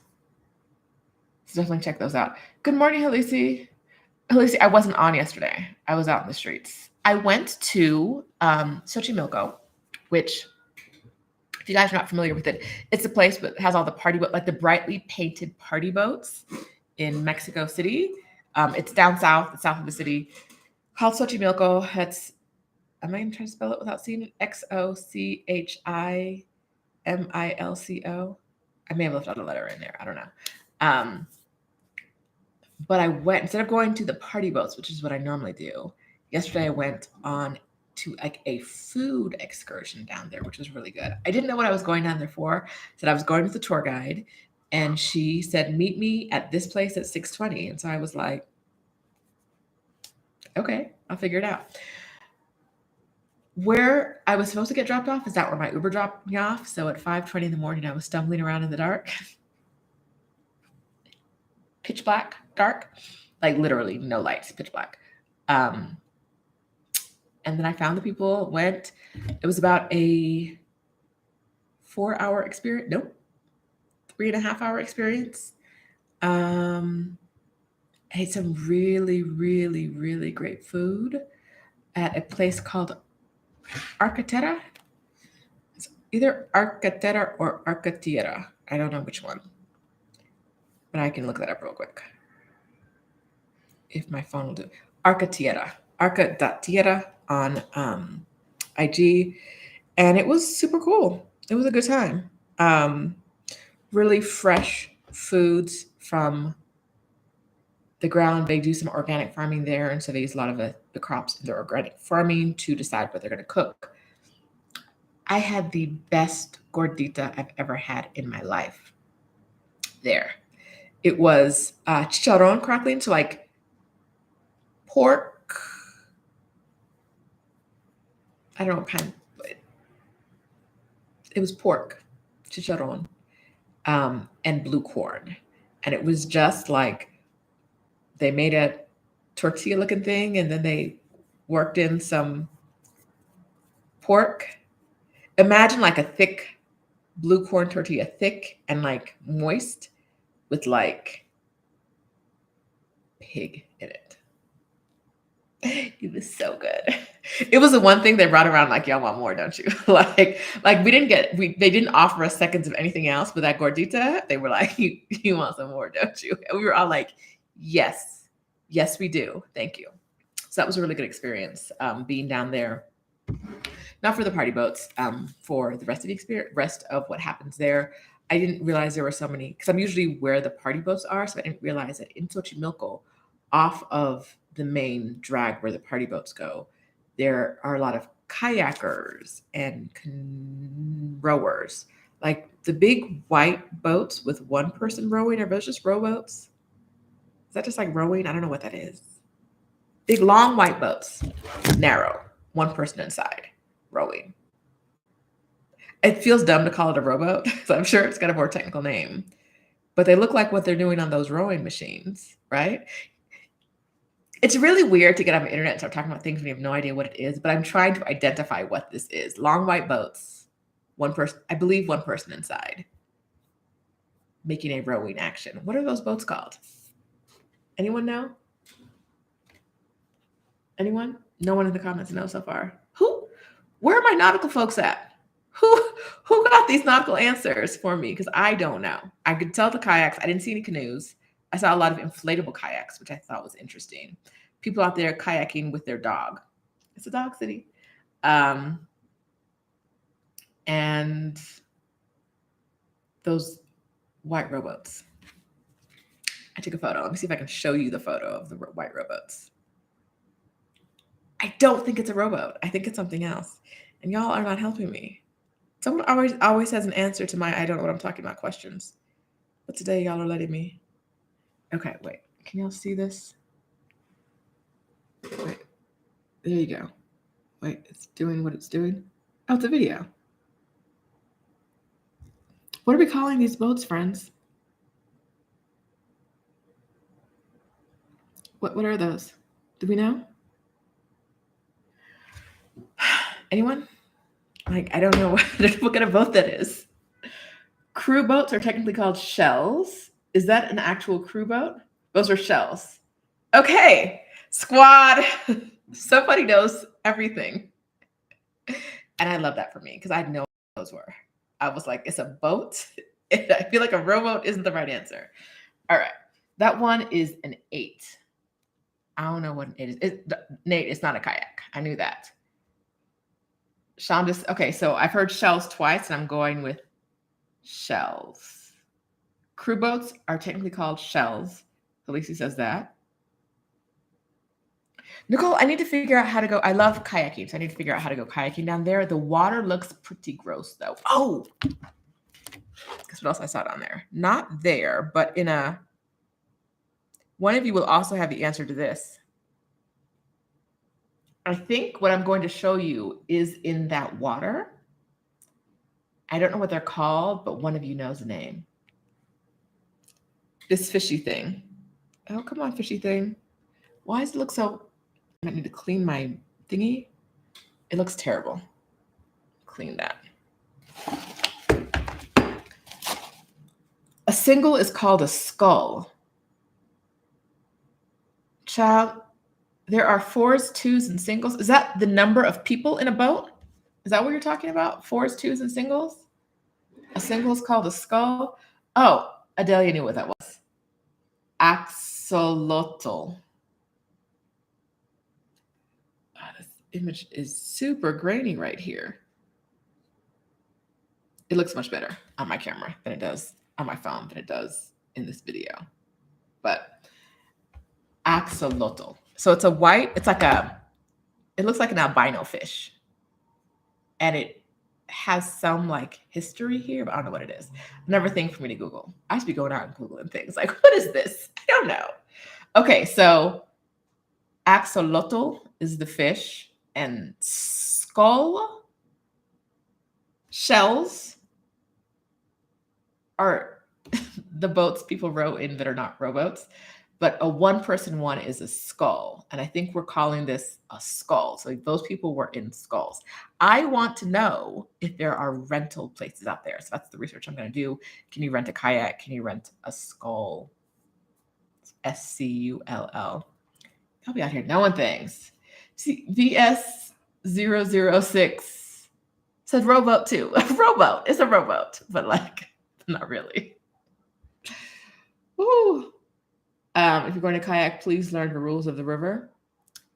It's not so much a river as much as like a kind of stinky canal system. But people seem like there were groups of people. So I feel like I could do it there because there were groups of people. I just need to figure out some of the important words in Spanish that I could be comfortable doing it out there because I really love to kayak.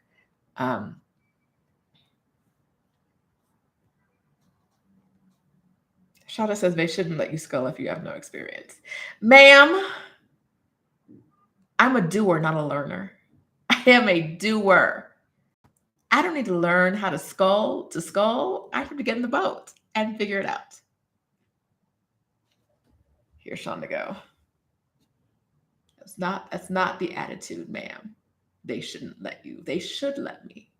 They should. They should put a life vest on me and they should say, go do your thing. This is how you don't drown. Boom, done. For safety. So yesterday was fun. If you enjoy following the river, go right ahead. I don't. My water is nasty green. It's nasty green brown. That's the color of the water. So I don't really want to get it. Like, there's nothing fresh about it. That's not fresh water. That is stagnant water. I don't think there's even a river. I don't know where the water comes from. Adelia does. I know she does. But it's just standing water. I would not want to get wet there.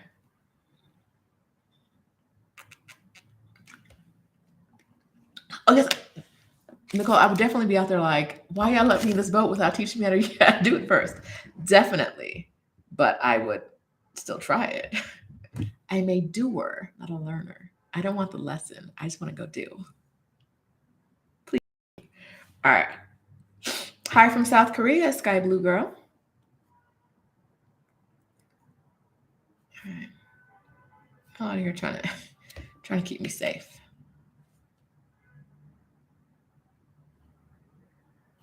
Y'all really know boats and fish and stuff. Interesting. Okay, I want to actually Google that fish, the amphibian. Wait, I said fish, and Wikipedia is telling me amphibian. Ew, related to a tiger salamander. Okay, look, Xochimilco. Okay, so all right, I'm gonna give y'all some info about creepy fish thing, the amphibian. Okay. YouTube says it's too many comments, too many characters. So let me, boom. This is from Wikipedia. Nope, that's too many characters too. Hayden.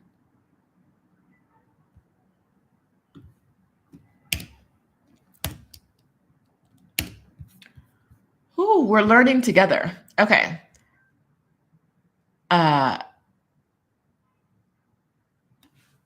Let's see how to pronounce this. You guys listen, see if you can hear this. Axolot. Axolot. Did you hear that? Axolot. Axolot. We're learning together. Do you guys hear that? The axolot?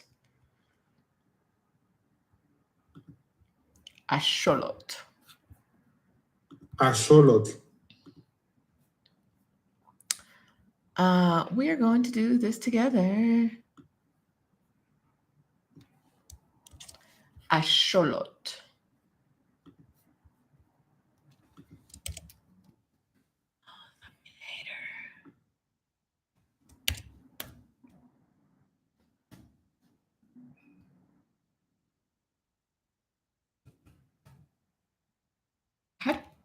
What's the plural of axolot? It says axolotls.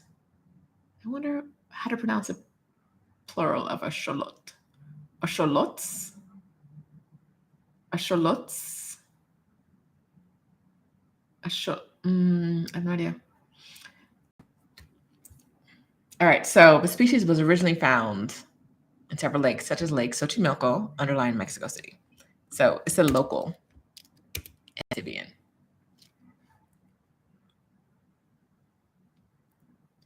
Unusual amongst amphibians in that they reach adulthood without undergoing metamorphosis. Related to a tiger salamander. I don't know none of that stuff. There was a, tell you how I found this, and the photo of it. I was leaving, and there was a shed that was open, and I saw people walk in and out, and I was like, well, if they can walk in and out, I can walk in and out. So I walked in, and it was like there were many fish tanks full of that green nasty water I mentioned, full of green nasty water, and in a couple of them you could see the axolots. And so I took a photo. I was like, can I take a photo? And they were like, yeah, go ahead. We don't care what you do. We're not paying any attention. The people who I thought were working there were like, we literally do not care. Like, don't put your hand, like, they were like, you walk in, do whatever you want. We don't. We just having this conversation, girl, and you interrupted us. It's like, okay, took a photo. And there were like some masks and other things in there. But I realized that was time to mind my own business, and I left. Took a photo, dipped out, because I really have no idea what that shed was, what it was for, what it was doing. And after I realized I had way more, walking inside gave me more questions than answered, I realized it was time to walk back outside. Because I'm nosy, but I also know when it's time for me to be like, none of my business. Took a photo, walked out. Y'all have fun now. Oh, no, I did not see it in the wild. I saw it in a tank. I saw multiple in a tank. Let's see. Nuance, that is not wallpaper. I painted that. Someone said the other day they thought it was a fake background. It's not. It's not a fake background. It's my plants. But like, until you touched a plant, we thought it was a fake background. And I painted the walls, which my landlord doesn't know about yet. Hey, girl. I don't think she also knows I have a YouTube channel. I don't actually think she knows what I look like either. So she would not know. There's no reason she would know this is her place. But she doesn't know my name. I guess she doesn't know my name. Renee, when you say you would love to share your experiences, what do you mean? What are we talking about? What experiences would you love to share? All right. You must have interesting stories to tell if you don't like the learning part. Has it always worked for you? Yeah. Yes, in that I say I don't like the learning, but like I'm typically a quick study. So like I don't need the long lesson. Like tell me how not to die in this boat and what to do if I tip over. I'll figure the rest out. Right? Like I don't need a day-long lesson. Give me the tidbits and I'll be all right. Typically it works out. Also, like I'm smart, I'm cautious. So I'm not like going to intentionally do something that's going to tip a boat over, right? Like I'm not gonna like stand up and be like king of the world, right? It's like I know what happens in boats, right? So yeah, it typically works out really well. I'm a doer. Let me do it. But like that's also because I only want to do it like one time. I don't see myself in a skull a lot, right? Like, so if I only want to do it like one time for like 30 minutes, I don't need a 3-hour lesson. Usually works out fine.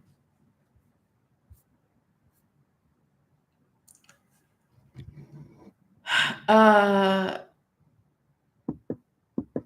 told me to take a training. I hear you. And I'm probably not going to be in a skull. I'd be much more interested in kayaking. I know how to kayak. I don't need a lesson in kayaking.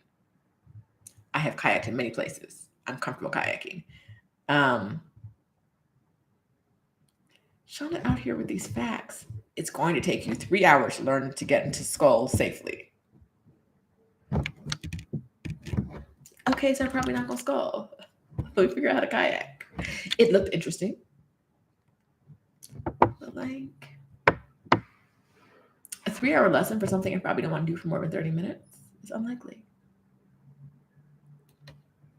Okay, so I'm not sure if it's Adelia's hateful side or her helpful side, but she wrote hashtag team vibes. It's because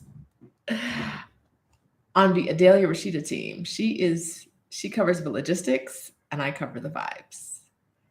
And yes, just let me get in the skull and vibe out in the water. It'll be fine. It'll be fine. It'll be fine.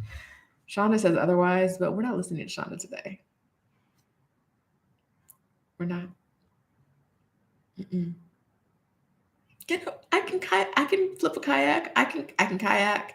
I can canoe. I have never been in the Scully rowboat.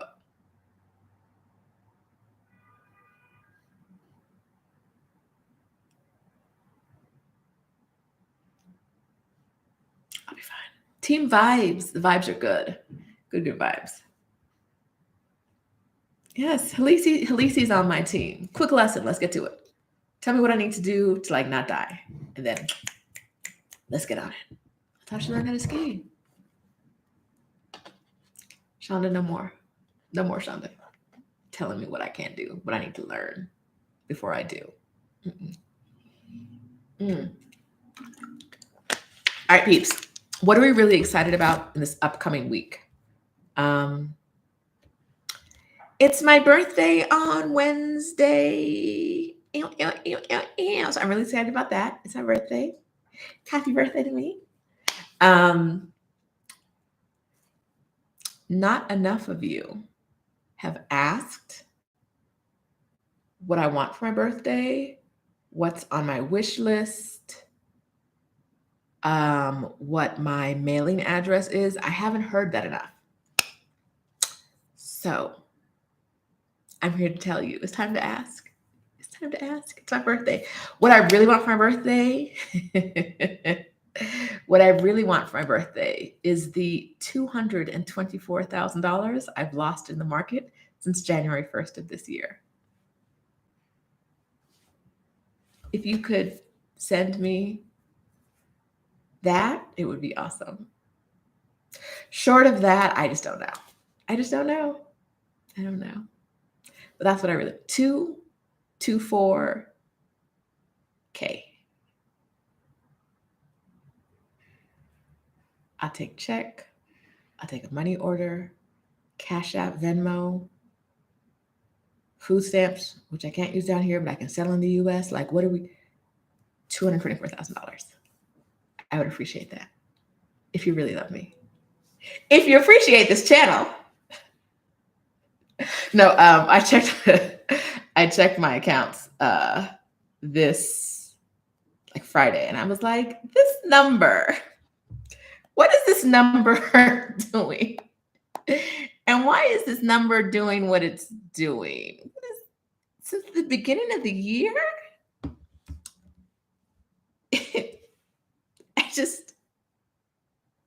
I don't understand what's happening here. So yeah, that's what I'd like for my birthday. I'd like, so if you have some power, if you can make that market act right and get that number up, that'd be great. If you don't have those powers, I accept cash. And it's Wednesday, so you have a little time. You have a little time. Yeah, Melanie Smith says it's only a loss if you sell. Think of it so it doesn't sink so much. Yes, but I would like to sell so I have more cash on hand, but I can't sell because it would be such a loss, right? It's only loss if you sell is great advice. But if you need the money, if you need to take some money out, then what are we doing here? What's happening? What's going on? So yes, I was like, I would like to take some money out of my accounts. And I went in and I was like, I will not be taking money out of my accounts. Them credit cards just gonna be credit carding for a while because I'm not doing that. So fun times. It's fun times. Sharon, thank you. It was not $224,000, but it's Canadian money. So it's pretty much the same thing.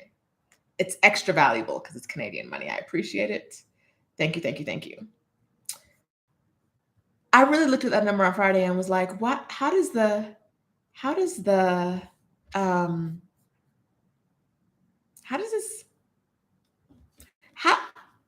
how could I possibly, how could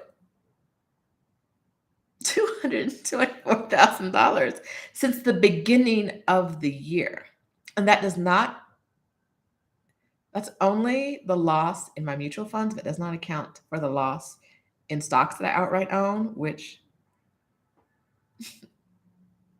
those went to hell too. So yeah. Dion said I should drop my Cash App or my Zelle. Like I know what either one of those are. Held, please.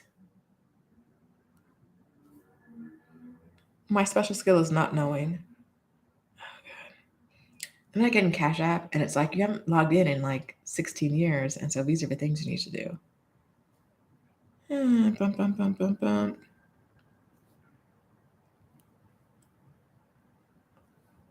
Nope.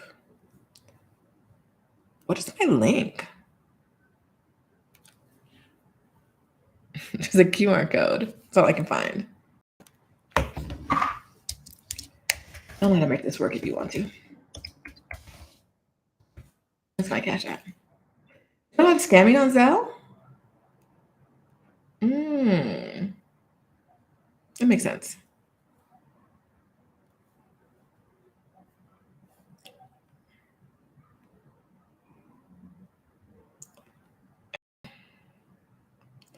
I'm one of those people that's like, every time I get in Cash App, I'm like, how does this work? Sharon says, the weather in Toronto feels like fall today. I need to live somewhere warm. Help. Sharon, where do you want to go? I like Toronto to visit in the summertime. But Toronto, like it's May. You should be feeling warm. Iona said that's plan A. What's plan B? I can't help you with plan A. Plan B is $24,000. No, plan B is $200,000. Plan C is $24,000.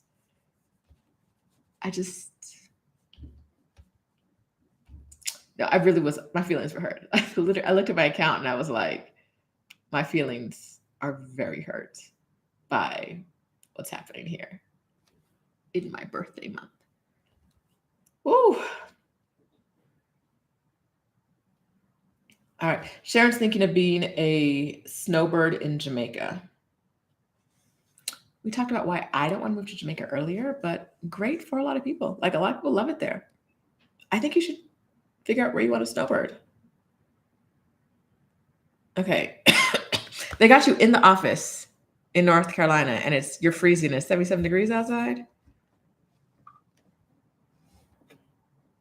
Oh, no, Nate, we were talking about plan B as in a payment plan, not plan B, the pill. I can't tell if you're being funny or not, but no, I don't, I can't tell because I'm not following this conversation all the way in the comments. So Marriott says Toronto weather was summer-like until yesterday. Y'all deserve better. You do. Ooh, Natural Bay just booked 3 months in Jamaica. Y'all are on your way. No, Nate, for your info, I think plan B is around $40-something. I don't know who has an accurate number. Miss Epic says AC church 24/7. I've sent a nasty email about not touching the thermostat. Go home. Go home. People trying to make you sick. It's 77 degrees outside. Okay, so yesterday, 60 degrees when I left the house, and we're going out south of the city. And we're going to be on a body of water. It's a canal, but it's a body of water. Folks showed up in tank tops and shorts at 6:20. We all met at 6:30. We met at 6:30. They were in tank tops and shorts in the dark in 60-degree weather.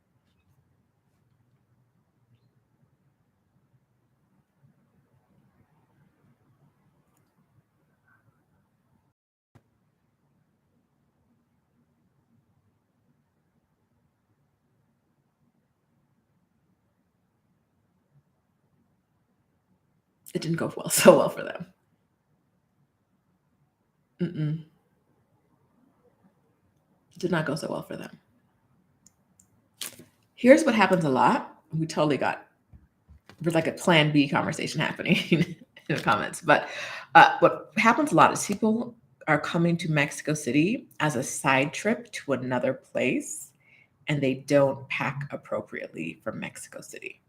We are in a heat wave right now. So it's hotter than it usually is, but it's usually very much like jeans, t-shirt, and a sweater or jacket for the evening kind of weather year round. So if you only brought like tiny shorts and tank tops, you're going to be cold. If you're dressing for the beach and think that I ran into these 3 girls once, super nice. And they all in Mexico City, like at a restaurant, they all had Forever 21 bags. I was like, ladies, why would you come to Mexico and shop at Forever 21? Like there are stores you're going to find that have things you don't find in America, right? Like I can find some things in Zara's here, but I might not find in the US. But like Forever 21, I don't think so. So I was like, what? Like, oh, we went to Tulum first and we didn't realize Tulum and Mexico City didn't have the same weather. Tulum and Mexico City don't have the same weather. So if you're going to a beach and then going to the mountains, you will not have the same weather. We are elevated. The elevation is so high that some people have a hard time like breathing here. It's not beach weather. You're not gonna get away with packing only for Tulum and being comfortable here. You don't have to go shopping. Lots of people are going shopping here because they can hear me find out like, oh, this is not what I expected in Mexico. Someone said my audio is breaking up. Why would my audio be breaking up? Nothing's changed. I haven't touched anything.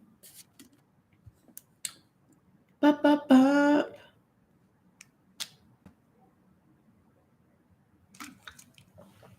All right, who can hear me? Raise your hand. Send me a high five. My husband and I were thinking of returning in a few years to Mexico, and we're on the same, both of our investments tanking. Yeah, like, I need this money. Oh, someone said if the sound's going out, just refresh. I don't know. Maybe YouTube is like, girl, get off the internet. I don't know. Yes, Mexico City is warmer than it normally is right now. We don't know what's going on, but rainy season is coming. Rainy season starts in May. We had a couple weeks of rain in March or April, and then it went away. But rainy season is usually May to like maybe September, and it rains every day. Usually at 6 to later. So 6 to later every day. It rains, and yeah. So in the summertime, when I make morning plans, I do not make evening plans. If I have anything to do in the morning, in the evening, I don't do it. Lunches, I'll plan lunches, I'll plan brunches, I'll plan morning workouts. But dinners, because this is a city of 21 million people. Imagine 21 million people and then like whoosh of rain, hours of rain. We're all used to it, right? So it's not that bad, but traffic is terrible. Ubers get super expensive every time it rains. Some streets, not a lot of streets, but some streets get flooded. I remember I was walking down the street once and I had to, at like every block, I had to cross from one side to the next because like I could walk on this side of the street, but on this next block, I have to walk on this side of the street because this side is super flooded, right? Like it was like flooded on this side, now flooded on this side, flooded on this side, flooded on this side. And that's just not a nice way to get around. That's an inconvenient way to get around. So yeah, we don't know when the rainy season is going to start now because it really hasn't rained that much in May, but I don't know. 2 weeks ago, it was hailing. It was the day I had my allergy attack. It was a Friday. It wasn't last Friday. Was it last Friday? Adelia, was that last Friday? You don't know. It was like the 6th-ish. That was, yeah. So not this Friday, but this past, but the Friday before. So like 9 days ago. It was hailing. It was hard rain and hail. Hey, glass half full. Thanks for spending time with us. Denver used to have seasons like that before global warming. It was raining every day at 4 and you can set your watch to it. Yeah, it used to be 6 o'clock on the dot. Dion says, I remember paying $100 for an Uber when it was raining when I lived in NYC. I'm not going to miss that life. Yeah, when I say the Ubers get expensive, I mean like you might pay like $10. But when I pay $10 for an Uber here, I'm like, what y'all think this is? Like, we're not driving to China. Like, what are you doing? What are these? With the influx of tourists and digital nomads coming, things have gotten a lot more expensive, and Ubers are one of them. And honestly, like every day, Adelia and I text each other like, what are these prices? This is where I was going. What's happening? Crazy. Like prices on Ubers are like double, I'd say, what they were last year. So the city's getting more expensive. You should know if you're thinking of coming down here. Let's see.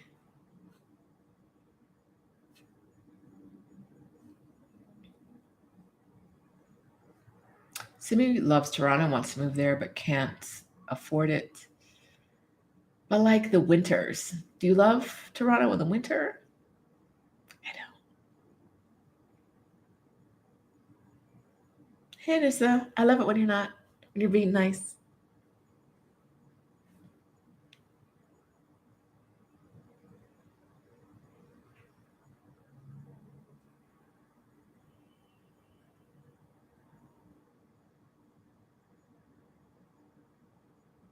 Hmm.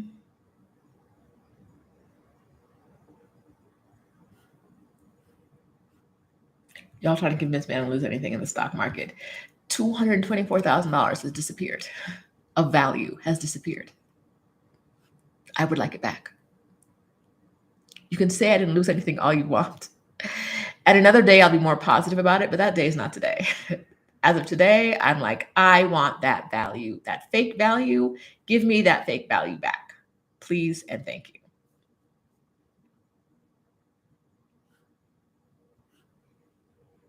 Let's see. I tried to capture gas prices the other day. I don't think they've risen that high here. Gas in Mexico is typically a lot cheaper than gas in the US. Gas anywhere else, I mean, not anywhere. Gas most places outside of the US is significantly cheaper than gas in the US. And Mexico has its own gas company. I don't know where it gets its gas from. You don't know what to do. Google. Okay. Let's see.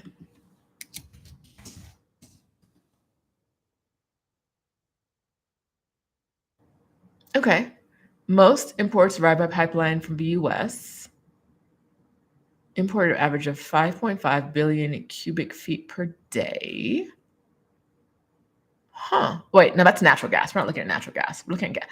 I searched for gasoline and it gave me the answer to natural gas. I don't want the answer for natural gas.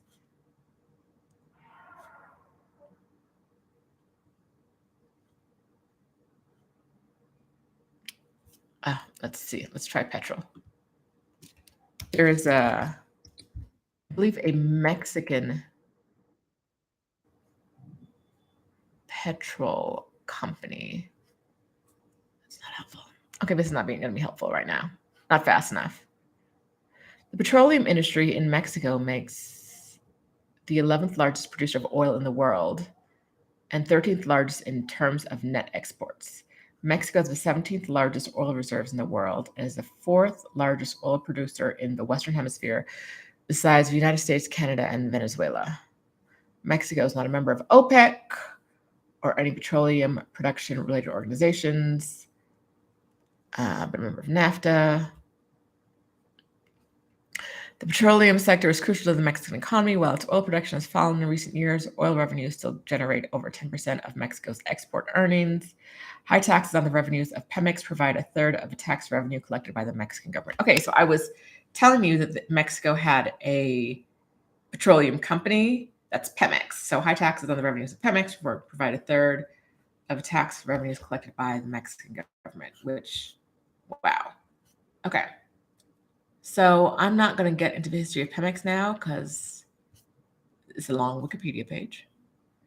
But I do want to know what the prices are.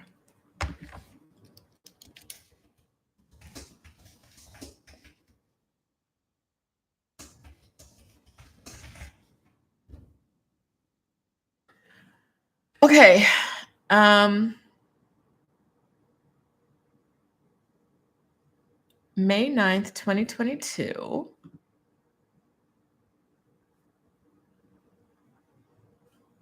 That makes sense. Okay, it looks like nope. Math. Give me a second. 4.346. It looks like gas is like $3.78 a gallon.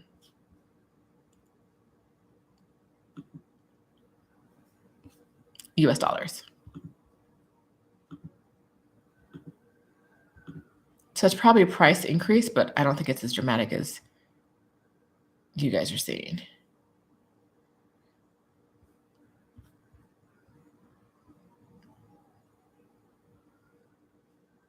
Or wait, or is it? It might be 430.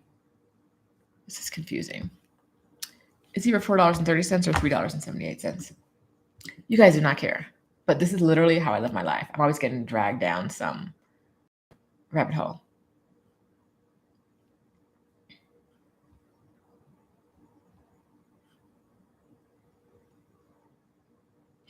Oh, Mary Dean says gas companies were nationalized by the government of Mexico, so it's subsidized. It could all be so simple, but the US would rather make it hard. I haven't seen the baby formula prices, but I did walk into a pharmacy yesterday and they had a whole wall of baby formula. A whole wall. And I was like, who needs some? Come down and get some.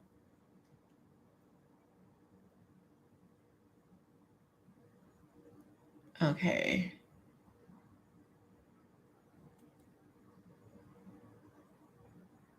Let's see.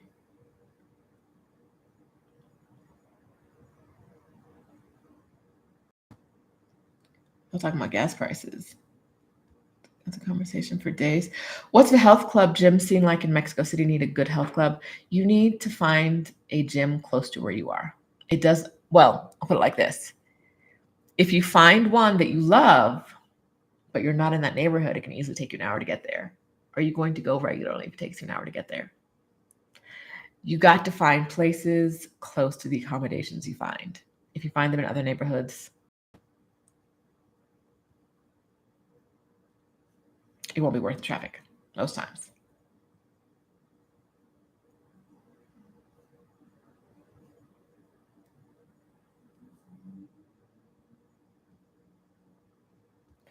All right.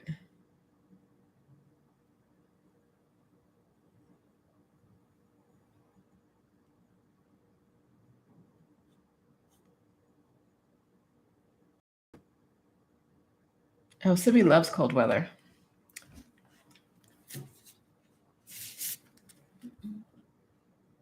No, thank you. Shonda, you heard that gyms are expensive in Mexico City. What's the cost of Pilates is your question. Okay, so the first place I looked, the first recommendation I had was a woman. And people just said, like, check her out. So I checked her out, and she was, let me not lie to you. Let me actually go look her up and tell you her prices because it's important. It's important. Aha.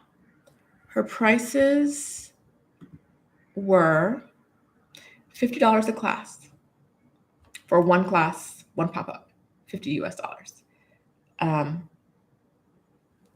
I said no to that. I said, no, that's not it for that. Mm-mm. And then I found another student, but she does one-on-one classes. I think these are for one-on-one classes. And then I got a second recommendation, and they were, if you do 4 classes a month, it's $12.50 per class. So one class with this woman or 4 classes at the studio.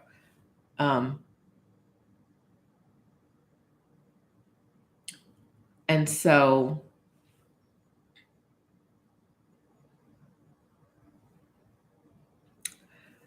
what are prices? Prices are all over the place. Price, like, you, for most things in the city, you can pay whatever you want. The quality might vary. The access might vary. You can pay whatever you want. I'm, like I said, the place I found is $12.50 per class on a 1-month pass, or unlimited. I think unlimited for like 3 months was 3,000 pesos. That's $150. I think. I don't remember. You can pay whatever you want. Whatever you want, whatever you want to do. I'm sure somewhere in the city I can find like a $6 class. Am I willing to make the effort to go to the $6 class? Probably not. Probably wherever it is too far for me. Right? Or like it's a mat class and I specifically wanted a reformer class. So, yeah.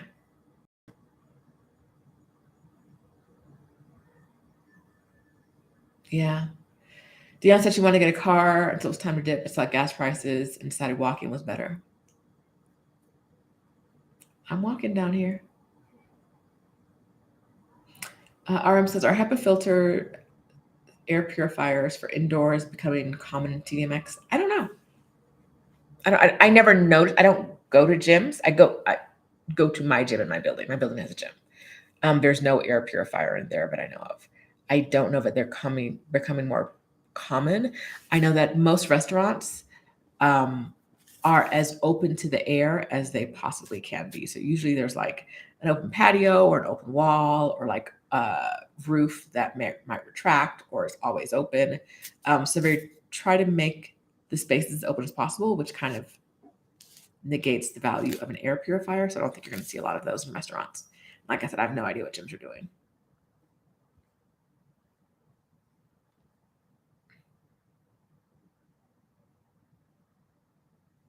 All right.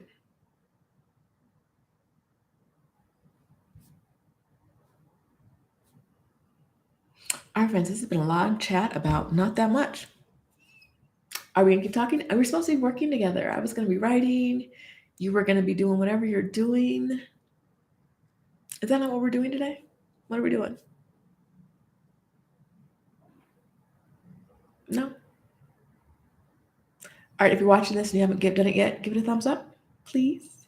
If you're watching and you haven't subscribed yet, subscribe. You know you like me. I like you too. Subscribe. Let's see. No, I mean, we were here. I knew I wouldn't probably get much writing done. Dion needs to be in a country that's warm for most of the year. Shauna says we're definitely not working today. Definitely not. Yes. Halisi from Our Black Utopia says we are working, you are chatting. Well, yes. Because y'all are in the comments and I want to talk to you guys. Okay. I'm about to go fix the snack because it's been 2 hours and y'all know I have a 2-hour limit. I have a 2-hour non-eating limit. It's been 2 hours and 12 minutes. You have not seen me eat. So y'all about to see me eat on camera real quick. I'm going to leave real quick, leave and come back. And when we come back, we're going to work. We're just going to co-work together for a little while, right? If you're here, yay. If you want to go do something else because watching people work seems boring to you and you don't want to be in the chat, I get it. I really do. But I'm going to mute my microphone and then I'm going to be back with some food and some writing to do. Because my assignment's due today, so I got to get it done today. I have 2 due today. I'll be back.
Okay, so I don't know if you are still here. I don't remember who asked about the lipstick, but it's mented, Black owned, mented. The color is dark. Oh, child, this camera does not want to do anything. But that says Dark Night, if you can't see it. It's like a chocolatey brown.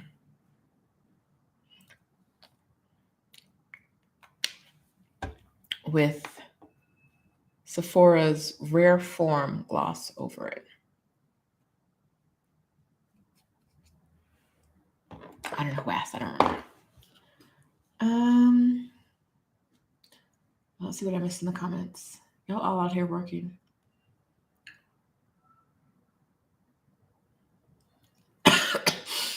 And Dion is still dropping links. French-speaking warm countries apart from West African nations. I never look at French-speaking countries because I can't speak French. So I don't know. Can't help you.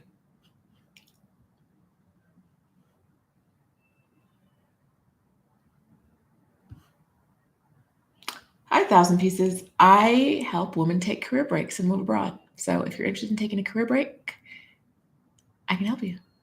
That's what I do. That's all I do. Work for myself. What work am I doing and what's assignments do? Okay, I get what you're asking now. I was asked to write a couple of articles for a travel publication for Photos. And so I already have an article out there about Mexico City, like the ultimate things to do in Mexico City, and I'm updating that. And then I wrote one about safety in Mexico City the other day, and I'm writing another one about a different topic. Anyway, so that's all it is. So I'm doing some writing, but the space between the first article I wrote for them and the second one they asked me to write was a year. So I don't necessarily consider it work, right? Like if I'm writing one article a year, we're not really gonna call it work. I mean, they're paying. Because it is not paying, I'm not there. But yeah, that's the assignment that's due today. That's why I have work that I have to do. I love writing about Mexico City. So I'm linking to my latest article, which is about is Mexico City safe? Hopefully you guys will find that helpful. I'm writing one about food in Mexico City and one about another topic. So those should come out in the next few weeks. So yes. Dion, thank you so much for being a light today and sharing all your gifts. We truly appreciate you. Yes.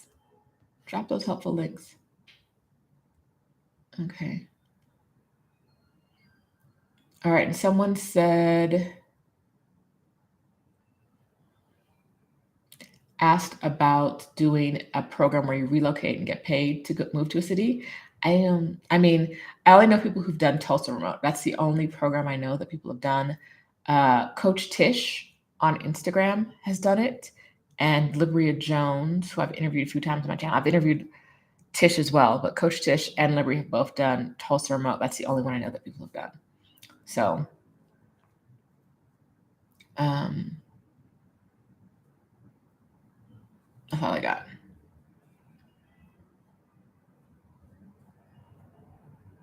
Let's see. Okay. I'm going to hang out here a little bit longer. I'm going to be typing. It is 10:39 my time. I'll be doubling back in at 11. I'm going to be checking on you guys, but I'll be here the whole time. If you have any questions that pop up that you want to talk about, drop them in the comments. And when I get back, I'll answer them. But for now, I'm going to spend 20 minutes eating and writing because I have to write. I got some done at like 7 a.m. this morning. And the problem is, just to be honest, is like they're almost done. So now it's just making them like perfect, but you can't make writing perfect. So it's just this like torture that I do to myself while I struggle with them. So talk soon. I'll be here.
All right, friends, what y'all been doing? Let me hit these comments real quick. I'm back.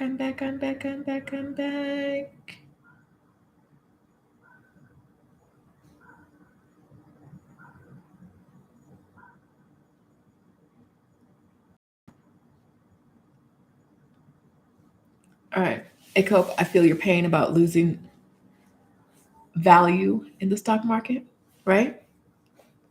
They've been reminding us this morning that we haven't lost money. We've just lost value that we can regain if we don't sell. But I want my value back. I know you do too.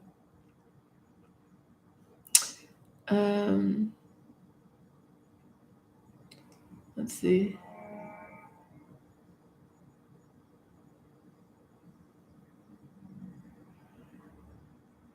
Okay, so Dion called me out and said I'm supposed to be writing, doing that assignment. I wrote a sentence, but I also made reservations. I am who I am, and nothing is going to change that. I wrote a little bit. I organized some things. I wrote a little bit. Got some things clear, but I'm writing an article about restaurants. I made reservations. What do I love? I love reservations. Love reservations. So I have reservations at one of the top restaurants in town for a couple weeks from now. And I wrote a little bit, a little tiny bit. All right. Listen. Maya wants another video on the stock market. You don't want a video of me crying, girl, talking about my losses. You don't want that. Ooh,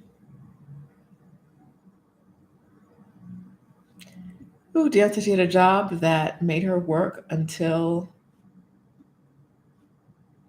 4:50, then tell you they're letting you go.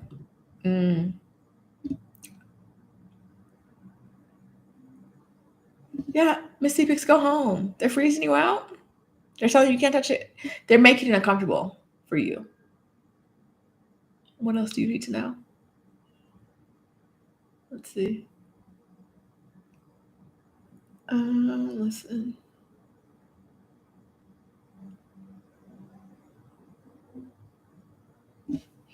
I don't have a business license. I don't have a license for a business in Mexico. I shall not speak to what Adelia has. Shonda, to answer your question, I do not do business in Mexico. I do business in America remotely from Mexico. I've never sold a product to a person in Mexico. So the people I'm selling things to are in the US and paying US taxes. If I need any kind of paperwork to do that from my living room in Mexico, they don't have to come knock on my door and tell me.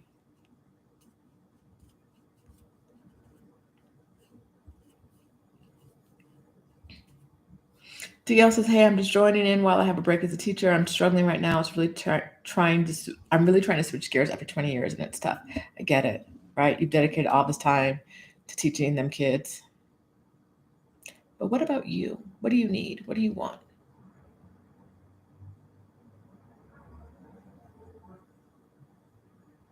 What do you need?" Yes, I wrote a sentence. Y'all are some haters. The sentence was good. Like, did I write anything else on this page? I wrote 2 sentences, one in one article and one on another article.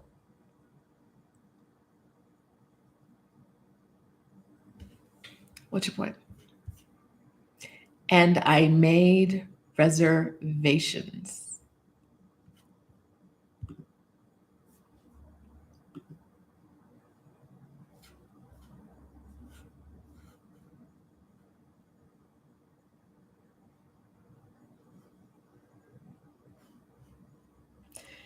If you need to move to a new place and they require that you make 3 times the rent and you've left your job, now what?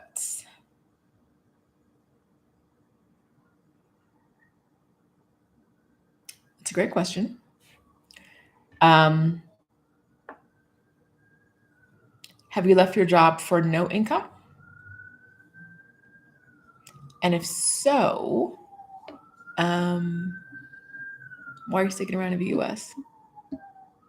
Because if you're outside of the US and they're requiring 3 times the rent in income, I would love to know where that is.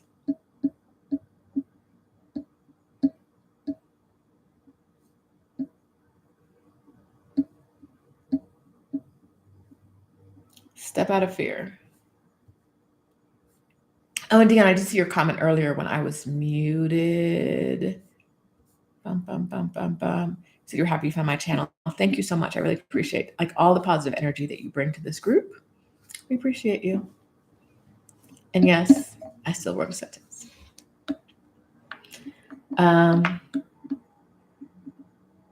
So yeah, seeking my crafty tribe.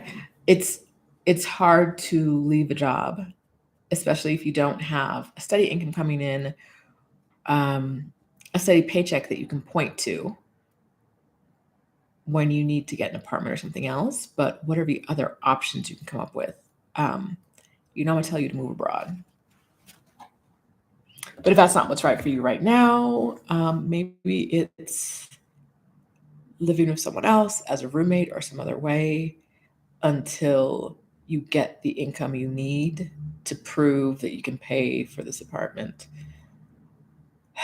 That if it's owned by an individual, they might not even have the income. They might not even have 3 times the rental income. Or we might not have 3 times the rent in income.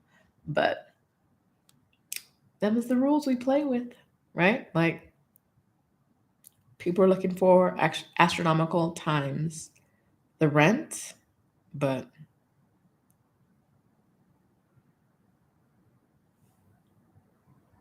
we gotta find creative solutions. I've seen a lot of like co-living lately, people who were multiple people living in the same house.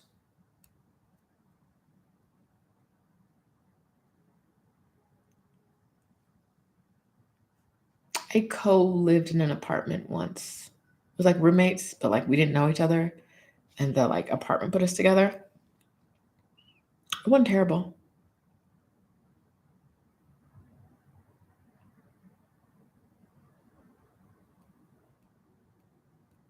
It wasn't.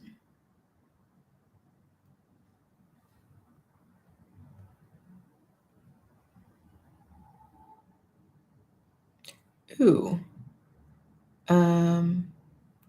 Thank y'all for the cash apps. We haven't hit $224,000 yet, but we're getting closer. We're getting closer. I appreciate y'all. I do. Close.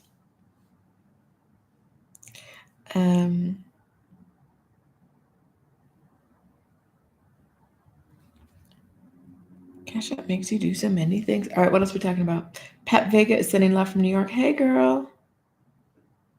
Hey, girl. I hope you guys are working more productively than I am because you see we ain't doing nothing here. I wrote a sentence. I told myself that when I started this, I was going to be writing and kind of checking in with you guys and writing, and it's 2 hours and 50 minutes later, and I've written 1 sentence. I have 2 deadlines due today. I'm gonna make it work. They're both basically, like I said, both basically written. Oh, Pat's a dude. Hey, sorry I didn't see your picture. It's mostly women. Sorry, Pat. Hey, Greta. You're working too? Why do we have to work? Oh. Seeking My Crafty Tribe reminded us we have to pay rent and other miscellaneous money things.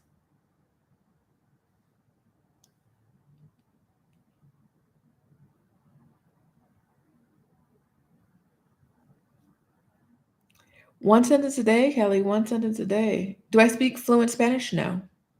I'm okay Spanish. I got by in Pilates class without much Spanish. I got by at the doctor's yesterday without much Spanish.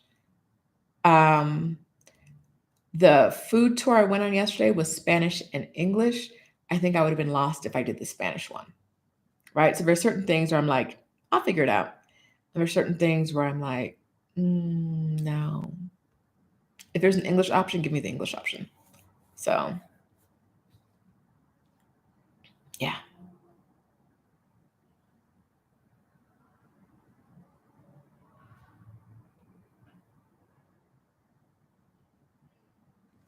All right. Is it time to get back to work again so I can write another sentence in 20 minutes? I was gone for 20 minutes and wrote one sentence. It's a good sentence. It's a good sentence. But yeah. Okay. So I'm going to go back. I'll be back at 11:30.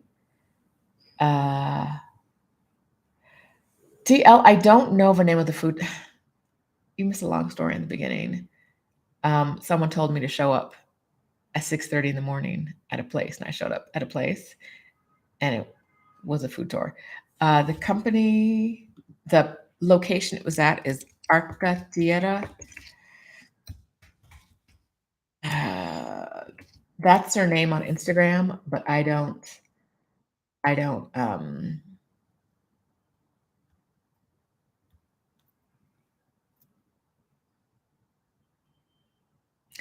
I don't know if a tour was. I don't know the details because literally I was like, "Where am I supposed to go? Okay, I'm here." And then I didn't pay. Like I was just like, I don't know what's going on, but I went on a boat. I got on a boat with people, with strangers, in the dark at 6:30 in the morning, and then someone fed me and took me back to the place where I left from. It's literally all the details I have. I couldn't tell you price. I can't tell you anything. Got on a boat. Mm. Um, I'd like to become fluent. I'd like to have better Spanish, but I'd also like to have an easy life, and I haven't found a way to fit intense Spanish studying into my life. The class I want to take is like Monday to Friday from like 8 to 10 a.m. The mornings are my good thinking time. So I know if I do that, I'm not getting anything else accomplished all day long. And then there have one in the evenings, Monday through Thursday. It's like 5 to 7:30. But doesn't 5 to 7:30 every day for like 8 weeks, except for 4 days a week, Monday, Tuesday, Wednesday, Thursday. Doesn't that sound kind of terrible? 5 to 7:30,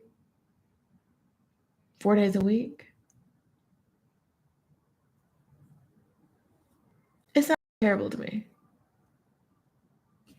So I don't know.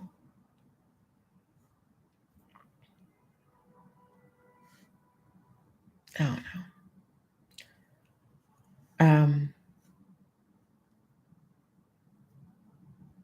Hey, Dark Knight, it's a freelance writing assignment, so I don't think I can have a copywriter for that. But I appreciate you. It's finite, but it's 8 weeks. 8 weeks or 10 weeks. That one was 8 weeks. 8 weeks. That's a lot. That's a lot. Okay, but I'm getting back to it. Dion, I see you and I appreciate you. Let me get back to writing. I'll be back at 11:30, y'all. 11:30 my time, which 16 minutes from now. I don't know what time it is there. I'm gonna write 2 more sentences.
All right, I'm back. Hey, friends. Okay. I'm back. If you just reached here, we're working together today.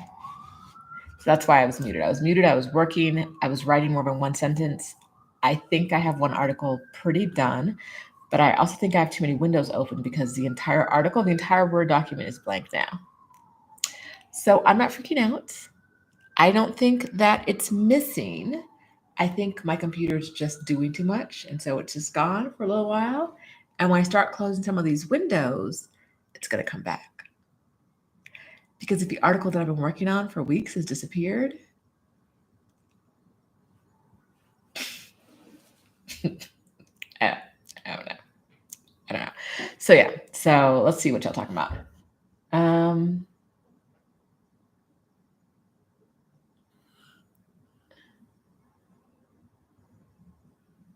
An honest real estate agent in Maryland? I don't, but maybe someone else in the comments does.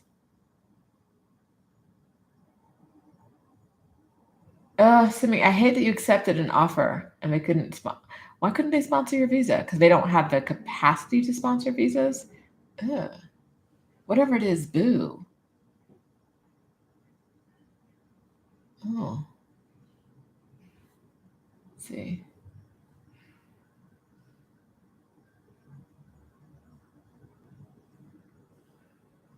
Dana needs to cut her overhead and move to a lower cost of living city, a better quality of life where there's more freedom. But where is that city for you, Simi? Or Dana? Simi, I hate they told you they would sponsor you and they didn't. Because I'm like, you have a job. I hope you didn't quit a job for that job. Because they should have to pay you some money. There should be some kind of like pain and suffering fee. Ugh. Week 3 workbook? What workbook are you creating, Halisi? I am not up to date on that.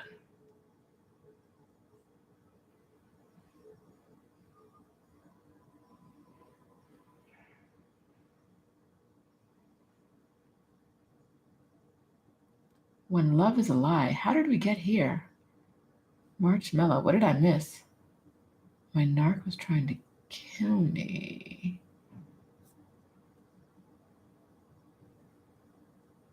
Okay. You're a narcissist. Okay. I was like, you're narc. It wasn't clicking. Okay.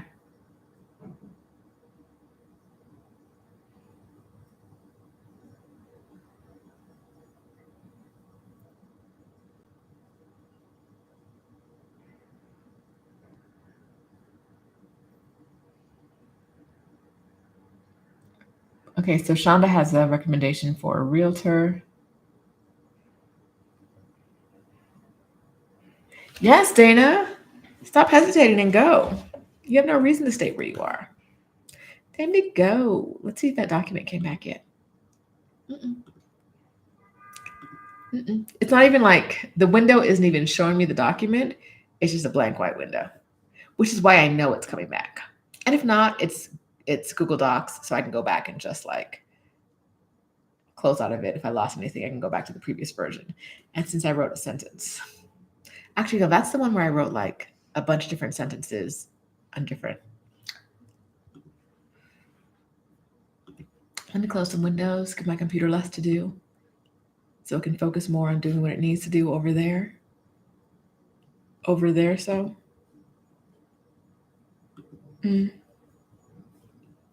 All right. And then you guys tell me something new. Tell me something fun. Tell me something exciting. Tell me anything. Tell me anything.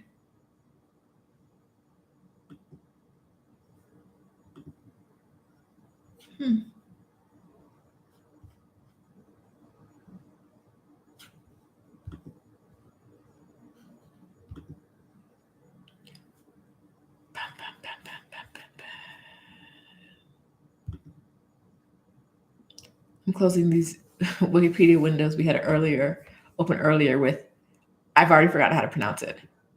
Axolotl. Axolot. Got a window about gasoline in Mexico open.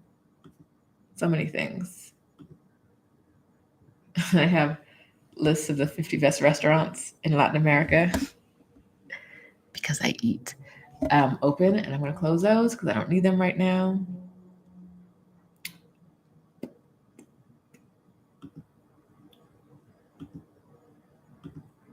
Because I already made my reservations to one of the ones on the list.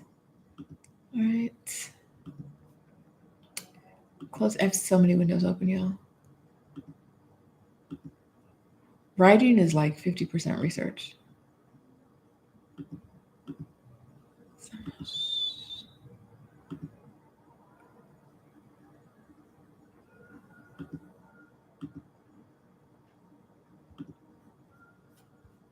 Let me switch on what I'm talking about in chat. All right.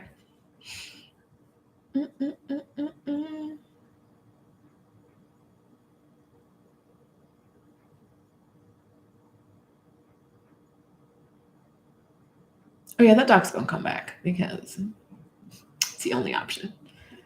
Halisi still doesn't have a plane ticket from Europe to Cancun for the meetup.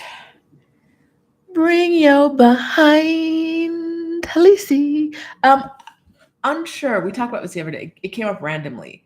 Halisi, is your husband coming with you to Cancun? We did a poll in the Exodus Summit group asking people who were coming with partners. No one responded that they were coming with their partner. And we were trying to think if we knew anyone who was coming with a partner. And we thought you might be, but we weren't sure. If you are, let us know.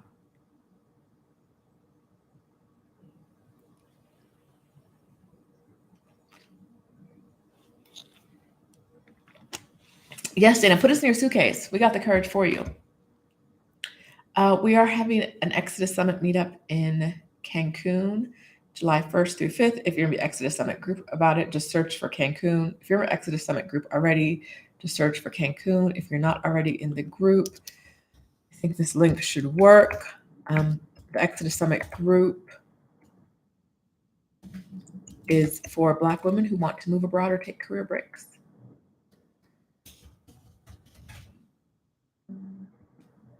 If you are not Black and you don't identify as a woman, this is not the group for you.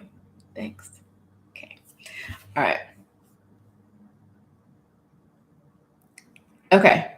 Yes, your husband is coming. No. Okay. So for people, I'm asking about this because we were trying to make sure that people who come, like if you come with your partner, like, is there a buddy for your partner in the group? Is there someone else they can be hanging out with? Because no men will not be invited in the boat. They will not be allowed on the meetup. They will not be allowed at any official events, but they can still be there and have a great time. And we're trying to think of like, are there multiple men we know that are coming that could hang out together that might like each other? That's all. Yes, Dana, if you need a break, take a break. Don't take a job. If you can afford it, don't take a job because you feel like you have to have a job. Like take a break, 2, 3 weeks, 4, 5, 8 months, whatever you can manage before you get into the job process again, because so many of us are burned out and we've lived through like unprecedented times for years. We've had years of unprecedented times. Take the break when you can. I always tell people, like, if you're going to quit one job or if you're leaving one job for another job, get some space in between there. Because if you don't, you're just taking burnout from one job to the next. So do what you can. All right. Let's see. How are my festival and concert experiences? I don't go to concerts or festivals. I don't know. No. Large groups of people are no for me right now. Large groups of people are an absolute no for me. So no concerts, no festivals. People go to them down here. They have a great time. I'm not there yet. Mm-mm.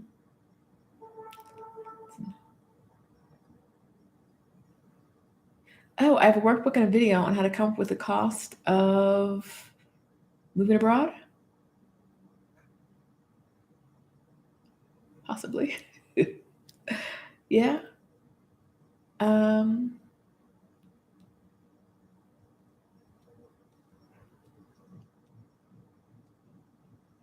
see.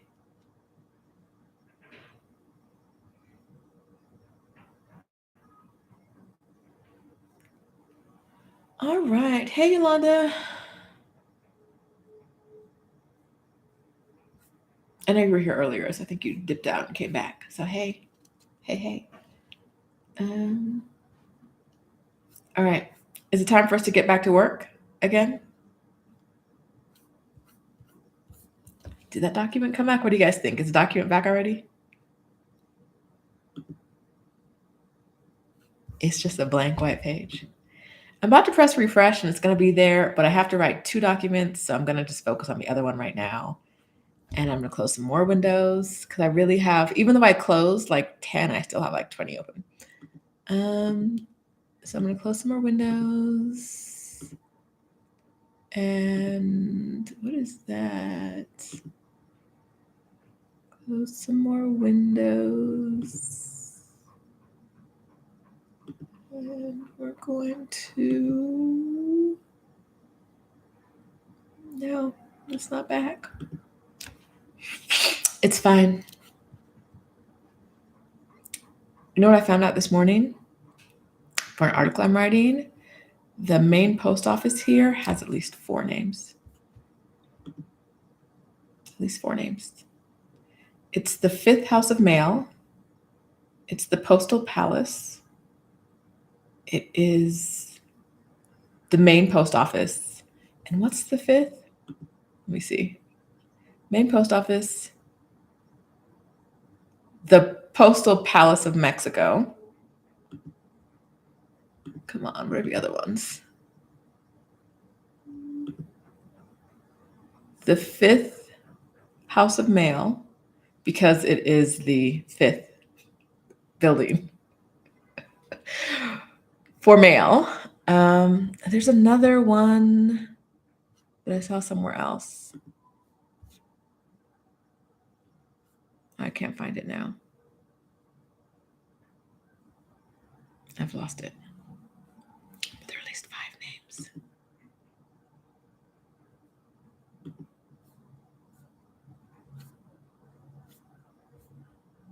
Let's see, did I write it down? No, I only wrote down 3 of them. I know there's 4. There's another one that I didn't write down. Okay, no, Postal Palace, 5th House of Mail, the Mail Palace of Mexico. That's what it is. And the main post office. Every building here has multiple names.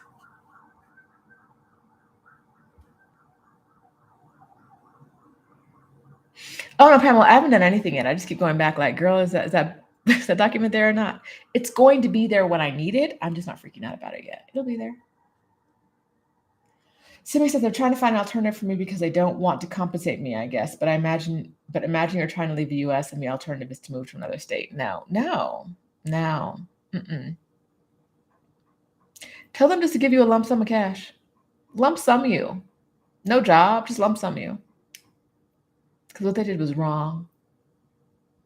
You relied on them and the information they gave you.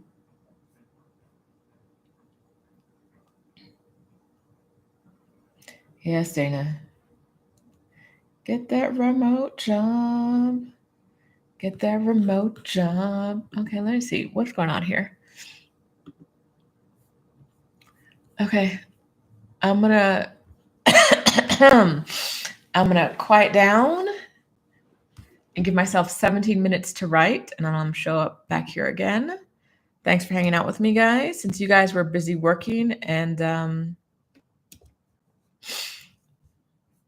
while I was just talking, I'm gonna join y'all in the work now. So I will talk to you at noon my time, which is in 16 minutes. Bye.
Hola, hola. I'm back. Let's see, did I miss anything in the comments? Y'all have been at it. All right. Which I love. No, I really love it, but I got to catch up, see what y'all were up to. Okay. Yes, Simi, take a break. Take some time off.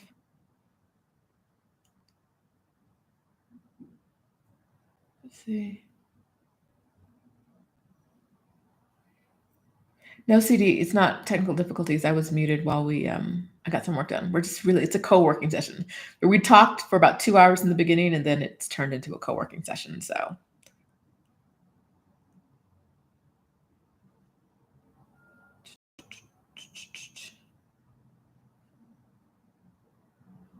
hey, Blessed Angel.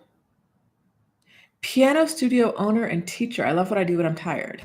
Can you, I'm assuming you can, but you can teach piano remotely, right? There's got to be a way. There's a way to do everything remotely. I feel like you can do that remotely. I don't know. Blessed Angel, if you're still here, let me know. All right, March just left a toxic relationship. Next up is to leave the USA. Yes. Okay. So many of us are simply tired. A new job will not help. Yes. Let's see.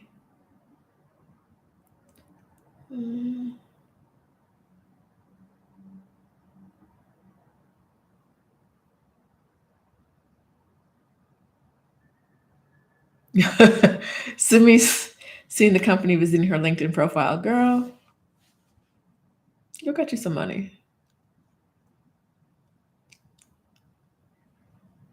Simi, you should consider talking to Anne Marie. How am I going to get you Anne Marie's info? Probably her IG is best. She helps women leave workplaces. She's worked in HR for a long time. This might be the kind of thing, though, that she has some insight into, at least like what a next step could be. I'm going to drop her IG in the comments to me. And she's got a Linktree link, which I'm sure links to a whole bunch of stuff that'll be helpful. But this is her Simi form, right? For Simi here.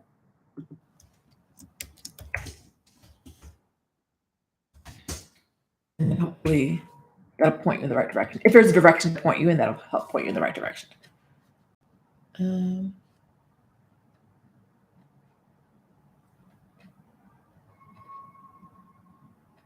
Okay.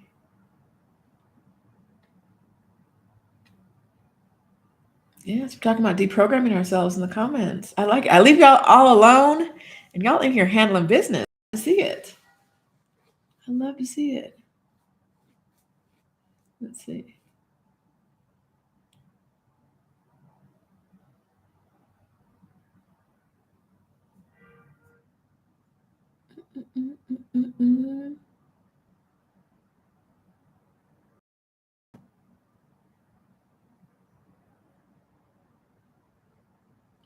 Thank you, General DC. All right. Hey, Blessed Angel. Thanks for watching the channel. Yeah, girl, go on a career break. Take some time. Take some time. Hey, Janine's World. Okay, so it's your first time on my channel. This is kind of a weird one today. I thought this was going to be a co-working session all day, but we had about 2 hours of banter back and forth in the beginning. And then must have been more than 2 hours because I think I've been working for about an hour of like co-working together. We're out really just hanging out in the comments every once in a while and kind of just talking to each other. My videos aren't normally like this. My videos are nothing like this normally, but I don't also normally go live on a Monday. I usually go live on Sundays, but I couldn't yesterday. So I figured today we just do something different and see what happened. I had work to do. I was like, let's all work together. Except I've been talking and not working. So I'm trying to focus on working and I got a lot done, y'all. That document is still missing. So we're going to close the document it was in, and open a new window and hope that it comes back to life. Know that it's going to come back to life because I am blessed and highly favored. Or whatever. Let's see. What was I writing about? Yep, that's there. That's there. I think all my old work is there. Everything I wrote. Yes. Yes, it's all here. Okay. It's all here. I'm very excited.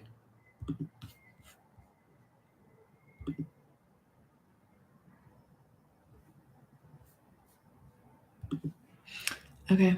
I also have a cough that won't go away. But I do not have COVID. That's all I know. It's not COVID. Let's see. DH says, today's my first day back at work since a 4-week sick leave. Definitely easing my way back into the job as I continue my sabbatical early retirement planning. I'm glad you're with us, D. Working as little as possible, I hope. Some of y'all need to quiet quit. Some of y'all need to go to work and do as little as possible as you make your way to exit. Do as little as possible, as little as possible, as little as possible. Quit while working there. Quit while collecting the paycheck. I tell y'all, when I was at my last super toxic job, there was a point where after my therapist talked me through and gave me permission to do the least, there was a point where I was like, I can do 30 minutes of work a day. I would do 0, but I'm convincing myself that I will do at least 30 minutes of work a day for these terrible people. I will do at least 30 minutes of work a day. I will do at least 30 minutes of work a day. I will check my email. I will see what's going on. I'll do 15 minutes in the morning and 15 minutes in the evening. And that's it. Because y'all had Sunday night emergency meeting me to death for years. And so now I'm doing the least. You'll get 30 minutes out of me and it still looks like it's a solid 4 to 6 hours because I'm good at what I do. Some of y'all need to be doing the same thing. Doing the least. All right. Blessed Angel can teach remotely. She's a piano teacher. I have a building, but I have students who benefit more in person. And don't get me started with Wi-Fi connections. LO, students play and I didn't hear anything because of their Wi-Fi. Oh, that sucks. But what is best for you? There's got to be a way. There's got to be a way. Sydney, so thankful for this community. I've been making content. Yay. Me, Stephanie, and Adelia put out, especially last week, all your videos lives really helped me a lot, especially while my therapist was MIA. Girl, your therapist is MIA? I'm sorry. That's no good.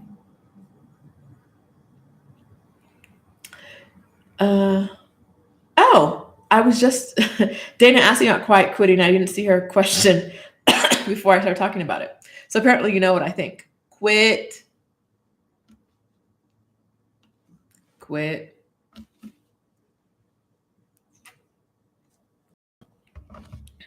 I didn't even see that. But that's a good one. That is a good one. No, I think that quiet quitting is sometimes all that job deserves from you is you showing up and doing the least until you actually leave or they fire you or whatever, because you won't be there anyway. My therapist really asked me, what's the least you can do and still hold on to that job? What's the least? She was like, aim for the least amount of work. And when she said it, I was like, I don't feel comfortable. That's not something we're allowed. The least. And she was like, the least. What is the least you can do? Because I knew my job was ending at a certain point, and it was just, can I hold on to that paycheck until that point? She was like, what's the least amount of work you can do? Do that. I said, no. But I figured out the least is 30 minutes a day. 30 minutes a day, and no one can say anything to me. My work's all done. I was one of the last 2 employees of a job. So I went from having hundreds of people who could possibly email me each day and ask for something to being only like one other guy. And then some people who weren't employees, but were like, whatever, still in the mix. It was a very limited number of people who could actually reach out to me because they fired everybody or they let go of everybody before they let go of me, before they laid me off, before they laid those people off before they laid me off. So I went from like hundreds of emails a day to like 30 minutes of work. Thank you. Yeah, I totally believe in quiet quitting. I didn't see it. But awesome, Dana, that we were thinking the same thing at the same time because I did not see your question.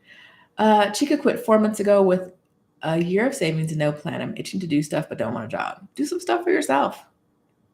You'll see my Kirkland water because Costco is the same no matter where you go. Costco. Yeah, quit. Live your best life.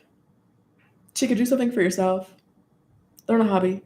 Take piano lessons from Blessed Angel. I don't know. If you don't need the money, I would say that 4 months isn't enough rest for you to jump back in if you don't need the money now. Give yourself at least 6 months before you're like, I got to do something.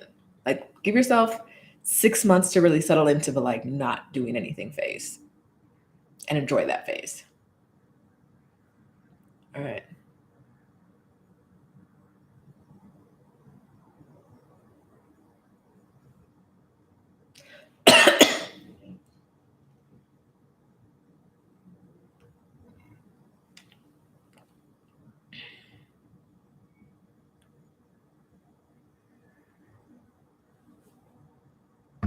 Chica said she quit for a year and felt guilty the whole time. We don't feel guilt no more. No more guilt. No more guilt. We're not doing this anymore. No more guilt. What is happening? What is this doing? Sorry, my thingy's doing something. I don't know what it's doing. There we go. All right.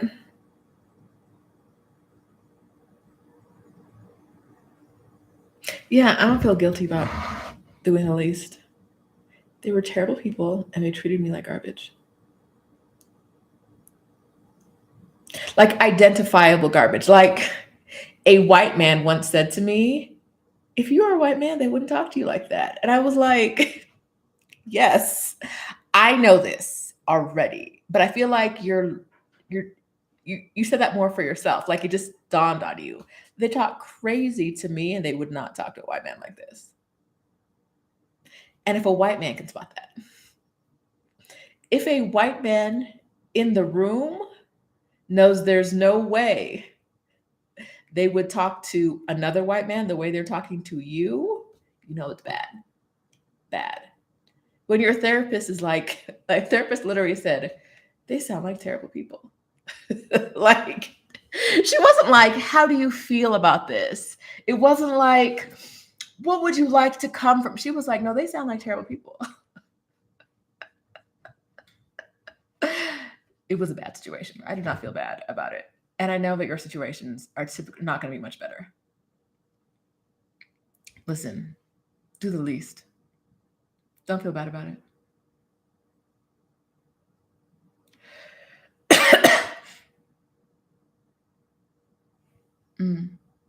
Hey, girl, please. Is this your first time with us live? I don't know. I don't recognize your name. Oh, Carolina Cutie. Sounds like you need a new supervisor. So you like the idea of quiet quitting, but my supervisor won't leave me alone. She hasn't gotten pinged. I don't like to be pinged all day chatting with her on Teams. Can you say something to her about efficiency or maybe like schedule a meeting? Like once a week or twice a week, we check in and we do blah, blah, blah, blah, blah. But like for efficiency's sake, I'd like to talk less on Teams or something that sounds less like leave me alone, lady, but like gets that hint across. Because don't ping me. Don't interrupt me. Mm-mm. And so my therapist was like, why are you working so hard? For what? For what? For what? She's like, what's the payoff? What? For? So I stopped.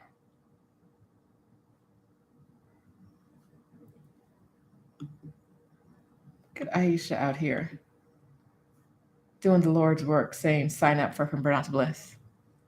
Hi, I have a coaching program that helps women leave their jobs, plan their lives abroad on sabbaticals or on career breaks. And apparently, my boss, Aisha, noticed that I forgot to say that. And so she dropped it in the comments.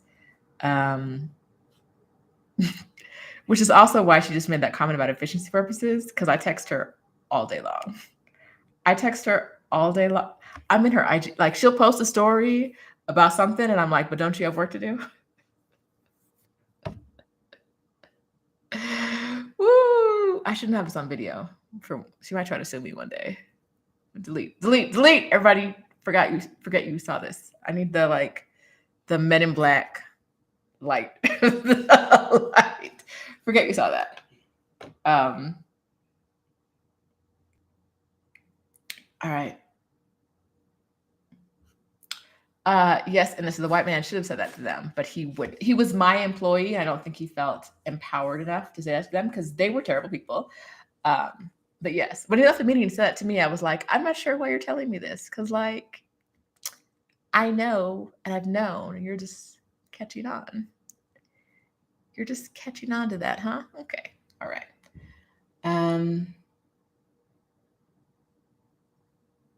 Yes, blessed angel, what is best for you? What is the work scenario that's best for you? So, speaking of, someone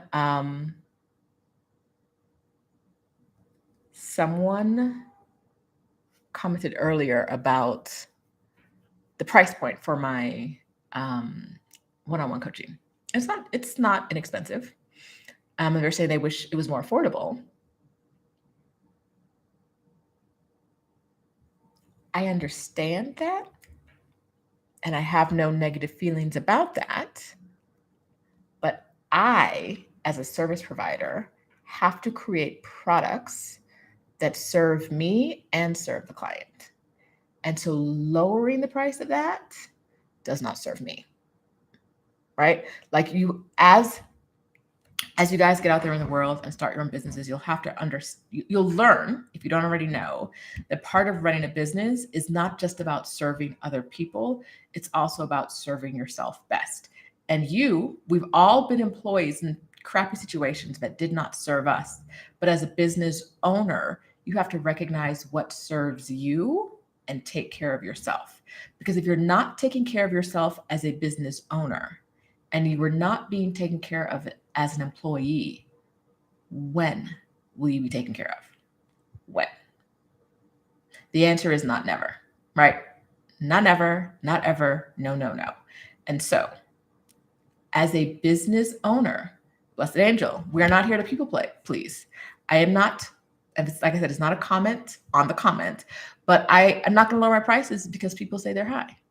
I am not here to people please. I am the person that must be pleased, right?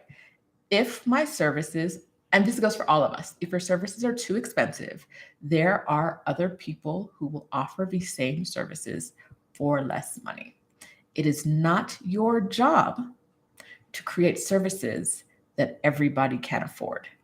Because if you lower your prices, or if you stick with your prices because you think this is the price that people will pay, or like they're lower than what you want it to be, but you think this is what people will pay, you will find other people will walk up afterwards, even though you're not charging what you could or what you really should for your time.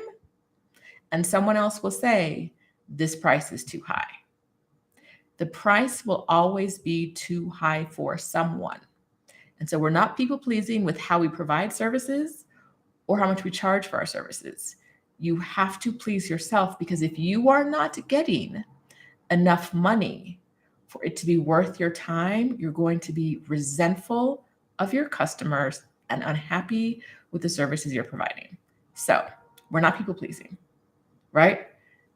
You got to figure out what works for you when you set up your own business, blessed angel, and everybody else. When it comes to pricing, when it comes to structure, when it comes to availability, I'm available typically. I added some times on this week for my one-on-one coaching next few weeks, but I'm available typically every other week. What I do is generally not an emergency. So you don't need to meet with me tomorrow. Like if you get an itch and you find out about me today and you want to meet with me tomorrow, that's too bad. You need to book appointments. My calendar has it so you can't book less than 4 calendar days ahead of time. 4 calendar days or more is what you need to book. And I'm only every other week because my schedule makes me happy. I can leave for a week if I want to without having to do one-on-ones on vacation. That's important to me, that when I have time off, I have complete time off. So I know that every other week I can be gone for a week if I want to. And so I can always easily fit a vacation into my calendar. I don't go away every other week, but I can easily fit it into my calendar. And it's no less than 4 days in advance, because I don't want anyone scheduling something over with a conflict or something that wasn't in my calendar properly or anything. 4 days. Give me notice. I know it's coming up. You know it's coming up. We're ready. There's nothing scheduled for the next, like no next day bookings. I don't want to go to sleep at night and then wake up with an 8 a.m. meeting. That's my nightmare. I used to do that at work. At work, they used to do it all the time. You'd get like a calendar invite at 1 a.m. from the vice president for an 8 a.m. meeting. Thought I was asleep. And I didn't check my mail before 8 because I was getting ready to get into this terrible job. I was commuting in. And on my way, on my commute, I checked my email. Oops. Checking the BlackBerry and driving. And now I have a meeting right now. Boo, hiss. And so part of running my own business and part of what running your own business should be for you is recognizing the parts of work that didn't work for you in the past and making better choices for yourself or different choices for yourself. So you feel better about the work you do and so that it can be a longer lasting relationship, right? Like you don't want to be resentful about the work you're doing, and prices that are too low for the work you're actually providing and the time it takes and the energy it takes. It's like the number one thing that's going to get you real resentful. And no one wants to be resentful of their customers. Anyway, that was a tangent and random. But yes, blessed angel, no people pleasing. Do what serves you. Oh yes, and Adele pointed out I have lots of free content on my channel. Lots of free content on my channel if you want to watch it. But the price is the price. The price will always be the price. Thanks, friends. All right. Alyssa said quitting her job was one of the best things she ever did for herself. Yes. And then she was like traveling the world for like a month at a time. Getting braids down to her butt in Colombia for like 3 pesos. Best thing she ever did.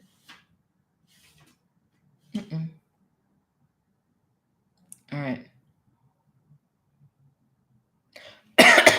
Brownie Brown, I quit my toxic job with prisons as a correctional officer. I took my little savings and rolled out. Like, you say toxic job, and I can't even really fathom how toxic being a correctional officer can be. So I don't.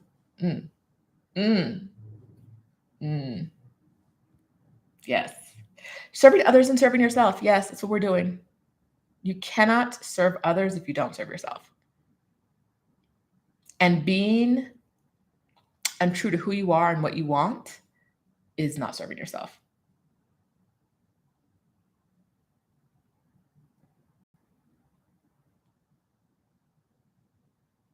And this is, I've not seen your pricing, but I bet you're undercharging. Probably. I'm probably undercharging. I charge $3.49 an hour for one-on-one coaching. It is, I told you it's not inexpensive. It's not. Is it worth it? Yes. Do the people who do one-on-one coaching with me say it's worth it? They do. They do. Because we're not making little changes. We're making significant changes to your life. Like you don't come to me because a woman wrote to me the other day and she was like, I want to take a trip. And I was like, I'm helping you with a trip. Like I'm not going to help you figure out how to travel for a week. I'm going to help you figure out how to move abroad, how to take 6 months or 12 months off of work. If that's not worth $3.49 to you, you probably don't really want to do it. Right? Like it may be a difference of you not having the money right now, But if you look at the result you want, and that result is not worth $349, we're not aligned. Because I cannot picture this life that I live right now not being worth $349 of working with someone else. Now, before I knew what this life was, I might have been like, that's a lot of money to spend. What am I going to get? Listen, I like to get money. I don't necessarily like to spend money. So I might have been like, well, what am I getting for $349 an hour? Right? I'm not going to tell someone they should charge less. And no one has said that lately. The comment earlier was not saying I should charge less. It was just saying she wishes it was more affordable. I'm not going to tell someone to charge less. I might have been skeptical about paying it. But knowing what I know now, I wish I knew somebody like me who could have helped guide me through my career break, because it was kind of a big, messy mess for lots of it. I was really unhappy at parts of it. I thought I was like going through this big depression. I was really just tired, and I didn't know, because I didn't have anyone to talk to. I didn't know anyone who went through the experience that I was going through. So I didn't know what to expect. I didn't know what to talk to. And yeah. Knowing now what I do, it would be worth $349. I understand when someone does not see the value in it, but if you don't see that value, you're not the right client for me. It's okay. It's okay. There is someone else who will do a great job of giving you what you need for less money. It's not me. It's not. One day we'll talk about what an hour of work, of one-on-one client work, actually means in real life. It's a lot more than an hour. You're paying for an hour, and I'm showing up with you for an hour, but there's the pre-work, there's the prep, there's the post-work, there's the marketing, there's my boss, Aisha, in the comments, who needs to get paid all the time.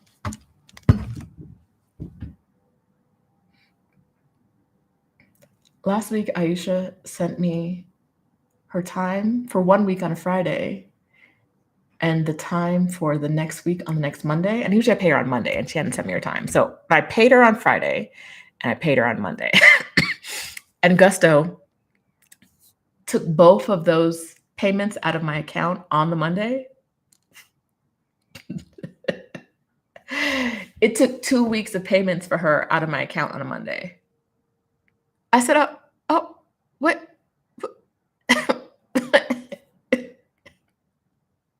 Why y'all playing these games? So I already told Aisha that she is getting a pay reduction, significant pay reduction. She understands. She doesn't understand. She's fighting it. I already told her we'll be paying her less in the future, because she don't even do what I ask her to do anyway. Significant pay reduction, but also what goes into an hour of coaching is not an hour of time.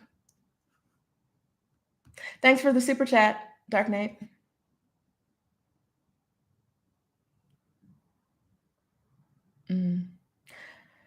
Woo! Dion says I'm undercharging. I tell y'all, it's not. I totally get not wanting to pay money, but it's probably not a good fit. I'm good at what I do. I'm very, very, I am effing good at what I do. I really am. And so $349 with me, an hour with me, usually catapults people months forward in their planning process. And if that's not worth it to you, it's not. That's okay. But the price is the price. All right, what are we talking about?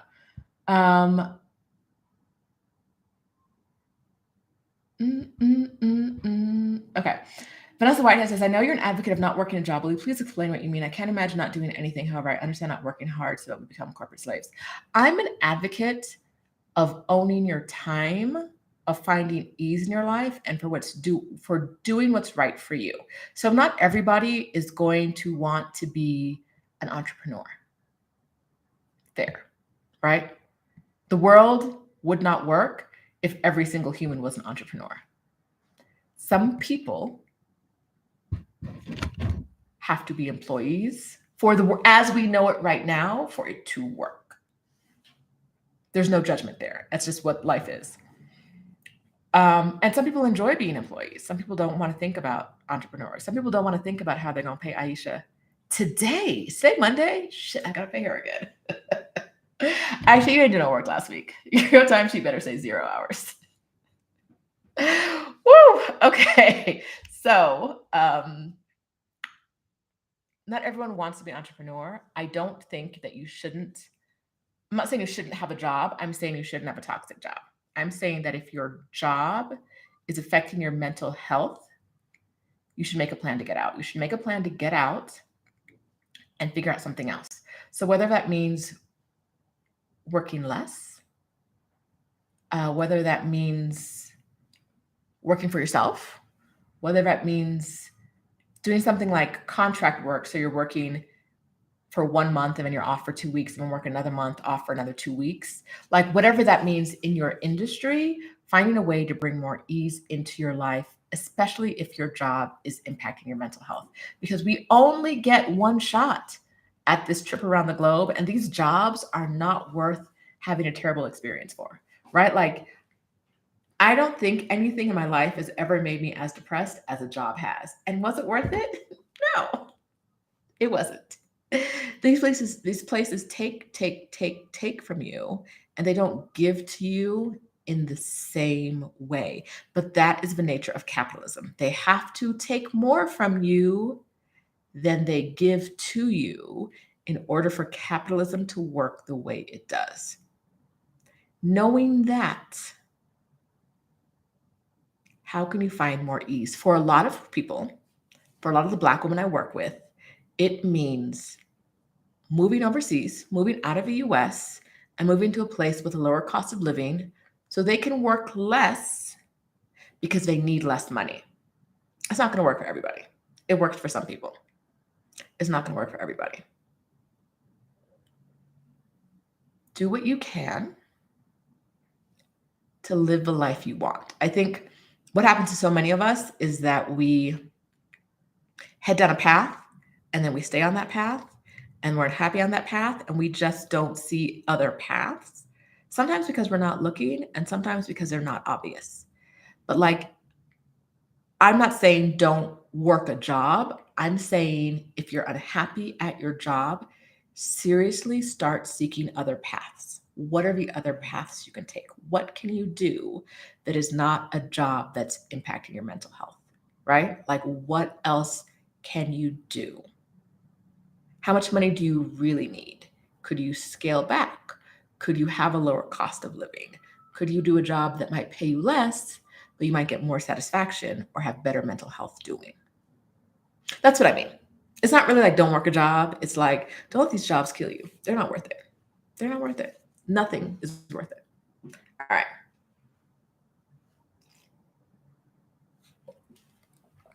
What are we talking about? Hey, Pamela, come through. Book some time. Lyric is relocating with a man and my kids. Yes, girl, take them with you. We're leaving behind. Whatever frees your soul. That was for the kids and the man. I'm a big fan of this life. Doing you, and whoever comes along, right? Harry didn't take everybody. She couldn't take everybody. She could take herself and the people who wanted to come. Do you. And this isn't just for Lyric. This is for everybody. Do you, and the people who want to come will come with you. Oh, yes. Anissa pointed out that one-on-ones are heavier energy exchange and group coaching. It should cost more. One-on-ones also, there's a lot of energy that goes into it. You're holding a lot of space for people. So if you do anything, you're thinking of doing like one-on-one sessions, it's a lot. You're holding space for someone, especially someone who you may not know. You don't know what energy they're bringing into the session. It can be a lot. I sleep after like every one-on-one session. I take a nap. I lay down. I turn on TV. I do not do any other work. I'm dead. I'm like done. After these lives, I'm done. I will not talk to anybody else for the rest of the day. because I'm an introvert. I need alone time. There's a lot of you guys here. There's a lot of energy. It's good. It's good energy, but still, I need that alone time. And so, we do what we do. What time is it? We've been talking for a while, y'all. Woo! Let's see. Oh, and taxes. Child, they expect you to pay taxes every year? Every year. Yolanda says I could easily charge $800. Now, I could. Which one of y'all gonna pay $800 to talk to me? Raise your hand. Let me send you an invoice now. The prices will go up. The prices have gone up. My prices have gone up every year. It requires more work and I have less time. And I want to work less. All right? I want to work less. And so I started off doing these sessions for free. Free was not the right number. Let me tell you right now. Free was not the right number. $50 was not the right number. I was resentful. Lots of energy, lots of time, same amount of time, same amount of work. And people weren't serious about the process. And it wasn't worth the time. I should cost me more than $50 a week every week. I can't. $50 ain't gonna do nothing. Aisha gotta eat. She gotta make terrible reels online and harass me. Like, I can't pay her $50.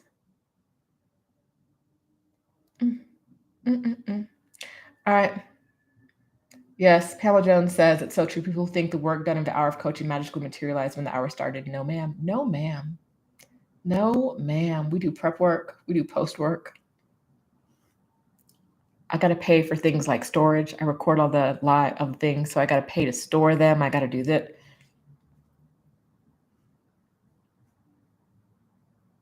No.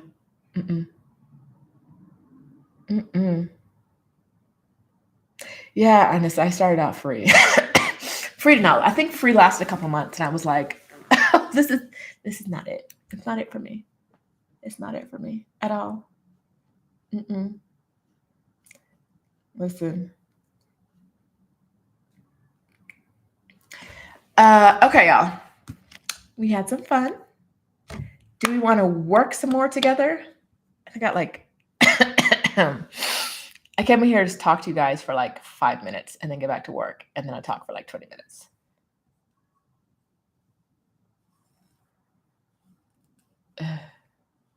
Yeah, so this is that you can't get me to leave my bed for free. I said I mentally thought that yesterday about the situation. I was like, I don't even leave my bed for free. So why would I be here if there was no money? Different situation, not client related, but definitely like free was a cute little moment. It's gone, long gone. Free was 2019. It's not 2019 no more. No, ma'am. All right, friends. If you missed it, my birthday is this week. It's Wednesday. I'm turning a year older. Feeling very special. Feeling this Taurus energy. Which, if you know Taurus energy, it's like, you've already seen me eat. You know I'm about to nap soon. That's the Taurus energy. I have eaten. I shall sleep. I'm supposed to have an article done soon-ish. Soonish feels like a joke. But it's getting better. Every little break we take to write, it gets better. It gets better.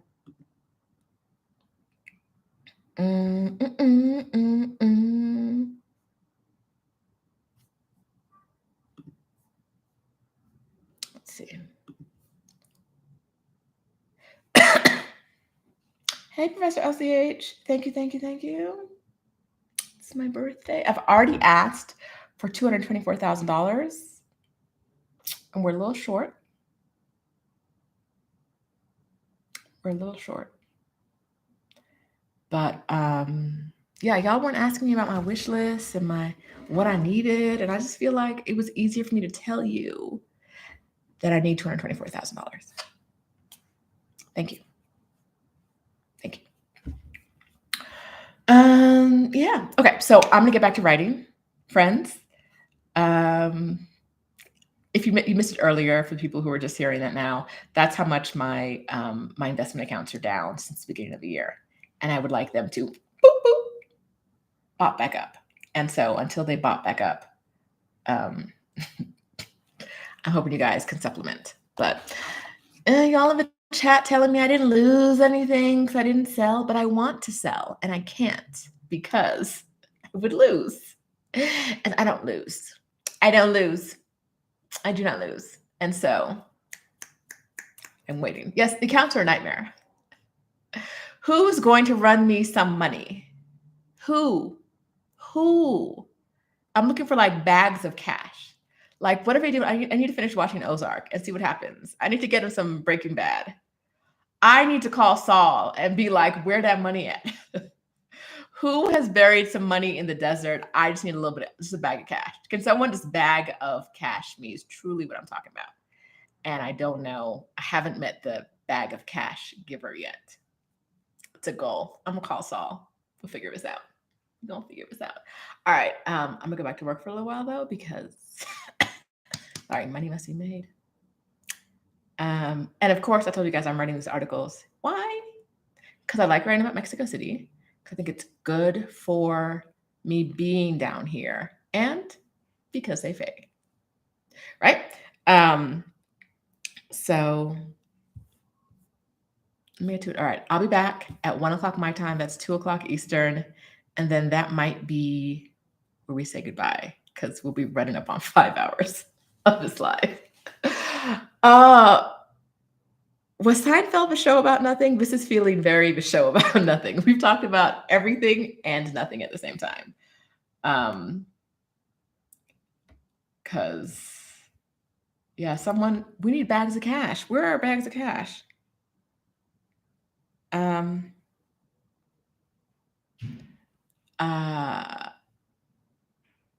I'm gonna go work. I'm gonna mute the microphone. I'll be here. I'm gonna write a note here in the chat. Co-working.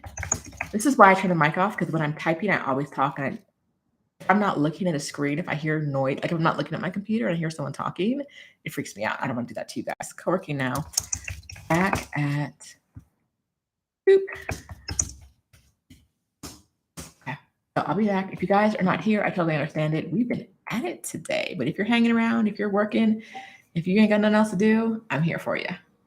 All right. Wait. Poker? Oh, I look like your aunt. Hey. I'm sure she's stunningly beautiful. Ooh, I'm hilarious now. I've talked for a long time, but thank you. Yes, Power of Tranquility went to the gym and came back, and I'm still on. Yes, I don't understand either, but I'm still here. Motivation meetings during the chat.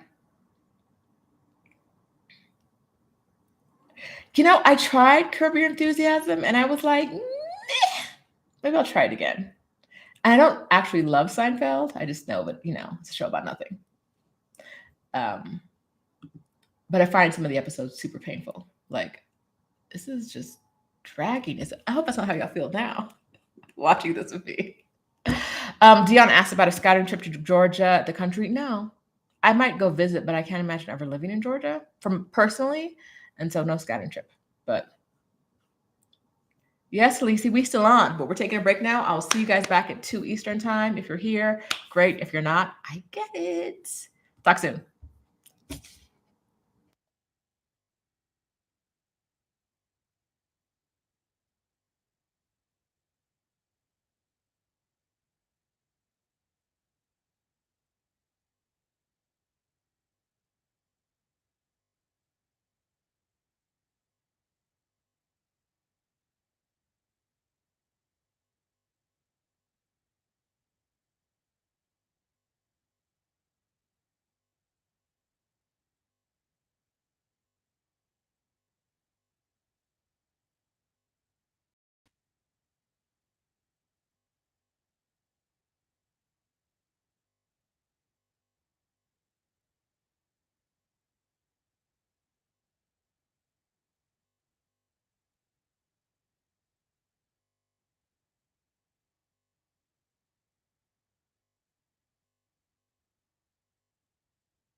Hola. All right, checking the comments again, see what y'all talking about. But first, every time I go away, I'm like, I got 15 minutes, I got 20 minutes, whatever it is. I'm gonna be gone. I'm gonna be writing up a storm. I'm gonna be done. I get there, I write like a sentence or two. This whole 4 hours and 40 minutes that I've been online, I told myself I was going to be working, not talking, I was going to be working. I've probably written 15 sentences in 4 hours. 4 plus. Deadline is today on 2 articles. All right. All right, Aisha's out here earning her money. Ew. Yes, if I email my list, if you're on my email list, you get an email from me every week-ish. So if you're not on my email list, join. And you'll get like insider tips, is what we're going to call them today. Okay, y'all in here talking about playing poker? Y'all play poker and then bring me the cash. Can we do that? Can we do that? Because, please. Oh, wait. Lucia, Larry David's still on? Or are you talking about Seinfeld? You said watch the latest season 10 and 11. And I don't know if you're talking about Larry David or Seinfeld. Oh, no. I thought Larry David was off the air. But I don't pay attention to him, so I don't know.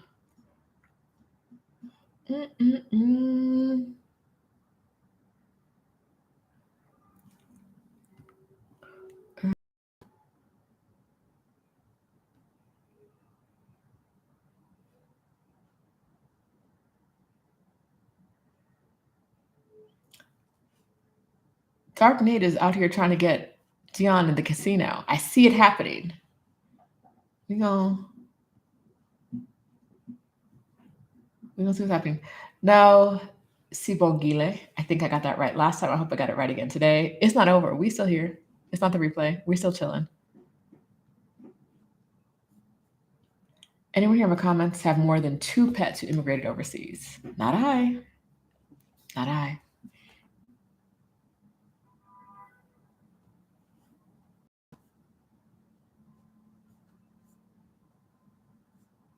Someone I know is there's some world poker tournament right now. Let's see if I can get more information. He's playing in it, or he was yesterday. He was there at a table with people, but I don't know the details because I love to the World Poker Tour at the Choctaw Casino and Resorts.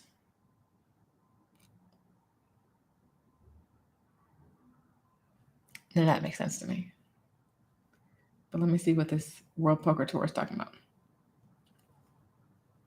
I don't know if like, like in some industries they just name things and they don't really mean anything. So I don't know if World Poker Tour is like important or not because I don't know anything about poker. But as we've Googled every single thing we've talked about today, why not Google this too? It's got a blue check. World Poker Tour is verified on IG.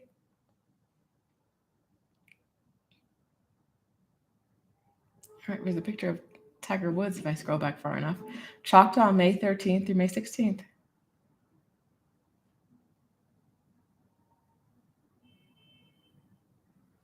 Four World Poker Tour Champions Club members headlined the final 36 in the WPT Choctaw Casino main event. I have no idea what any of that means.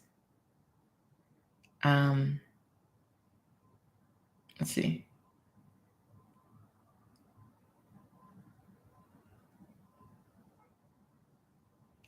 Oh, but he's won this event before.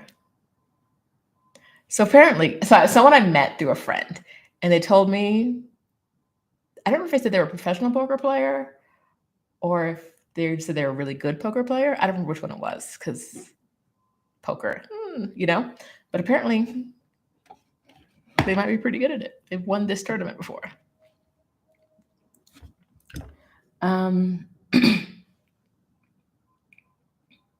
Air Transat, Black Utopia. Is there a typo in that or is it really Air Transat? Because that sounds Wild. Sean, do you have reservations at Pujol? I hope you love it. Make your reservations. Make your reservations.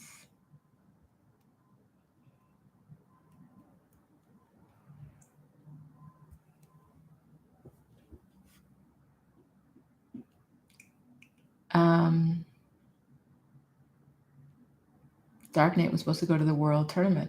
Okay. No, I've never heard of Air Transat. Air Transat is in Canada. I used them for my Cuba trip in March. Marriott, what did you think?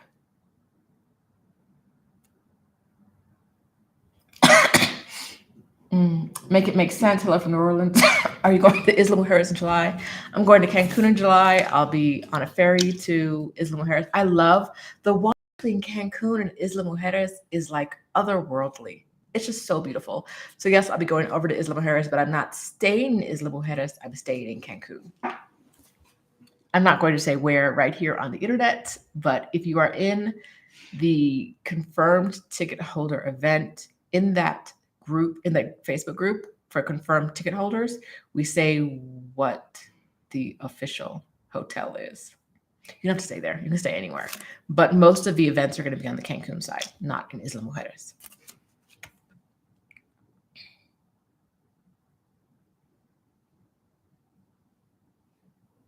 All right.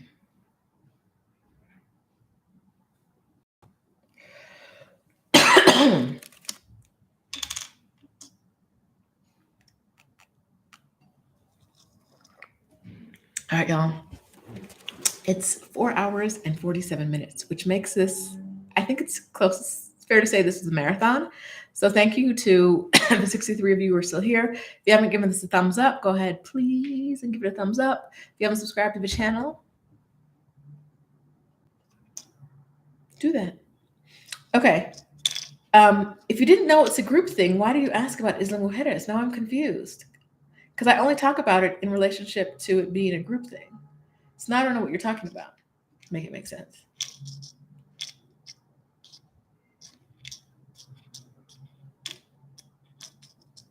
I don't know what you're talking about.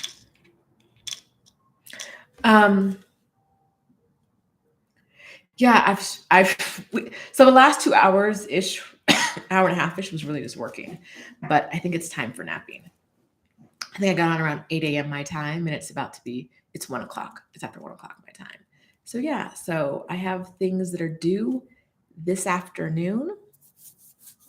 I don't know what this afternoon means. I also don't know what time zone this person's in. So I don't know what this afternoon means to them, but let's make it to 5 hours. So for the next 12 minutes, what do you want to talk about? Because I'll probably never do another 5-hour video again. This was fun though. It was fun. We hung out. I could do this again, but not like talking nonstop for 5 hours. I'm glad we did the breaks for working because, child, tired. All right. Besides poker, which I can't talk about, is there anything that kind of sounded like I can't talk about poker? I just mean that I don't know anything about poker. Not that not that I know anything worth talking about poker. I just don't know anything about poker. What do you want to talk about?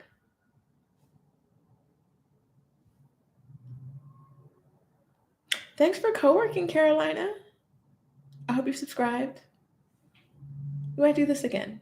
Maybe make this like a once a month thing where we just like work and talk and work and talk and work and talk. Halisi, for the Cancun group, there are no assignments at all because you know us, no stress, no work, no nothing to do. But there was a poll just because we wanted to know like if people needed buddies, etc. We want to figure out, to be clear about Cancun, it's not a trip. It's it's not a trip. It's not a group trip. It's a meetup. So there are going to be specific times, 2 that are planned right now, where we are actually together. That's the day of the meetup, the Friday, and the day of the boat trip, which not everyone is going to get a chance to go on because there are limited spaces on the boat. So for the people who aren't on the boat trip, and for the people who are and everyone else who'll have free time all the other days, we want you to find your people and hang out with your people, because it's not about hanging out with us so much as it's hanging out with your crew. So like, do you have sorority sisters in the group, and would you really like to meet each other and have some kind of sorority brunch, wine moment, something, right? Like, do you want to, if you're a bunch of you guys are there with your husbands, do you want to have a day where you send them off to like men's daycare and they go do whatever? I don't know what there's doing in Cancun for men, because I don't take them with me. Like, what are the things that can help you have a better time there, that we can not organize, because I ain't organizing nothing, but what are the things that we can do in advance to help you organize your time there so you have the best experience? So if you're wondering what you can do, an assignment for the group would kind of be to like, go look for your people, like ask, hey, is anyone doing this? Is anyone doing that? Etc. Meet the people that you want to hang out with, and ask, is anyone else from Denver, or is anyone relocating to Portugal? Ask those questions, find your people, hang out with your people, because it's not going to be like every day there's going to be a group activity. That's not what we have planned. You don't want that either, because you're going to be, half of y'all will be like, I'm tired of seeing you. I'm going to take a break. I'm going to take today away, right? Like, that's how I am on group trips. I'm like, one day on, one day go away. And so instead of planning something on the one day go away, you guys are going to be free to do whatever you want. All right, Michelle Ruiz, I saw you. Good news. My TSP doubled from May 2020 to May 2021. Hadn't looked until last week. Yes. We love to hear it. We love to hear it. Pamela would like to do the co-working and talking once a month. We might do that. It might be a thing we do. Yes. Okay. So yes, we can let the men figure it out on their own, but like, if there's a way to facilitate it so they can meet each other ahead of time, or like, no, like, you're bringing yours and someone else is bringing theirs, that might come in handy. Might not. You might just be like, I'm going here, you do you. That's always an option. The men don't have to become friends. I don't care what the men do. As long as they don't come in to our party, I don't care what they do. That's all we were trying to do, was trying to have people figure out like, who are your people that you can spend time with if you want to spend time with other people, right? That's all. Power of tranquility. How long did it take you to downsize your life in California when you finally made a decision to move to Mexico? You're new here. No judgment. There was a month between 3 weeks between deciding that I was going to leave California and travel around the world for a year. And by downsizing, I already had a storage unit, and I moved everything back into the storage unit that I had when I first moved to the Bay Area. And then I moved to Mexico. And so I haven't downsized. So how long has it taken? 5 years. 4 years? 4 years. 2018 to 2022. It's taken 4 years. And I still haven't downsized. Don't be like me. Make better choices. Make better choices.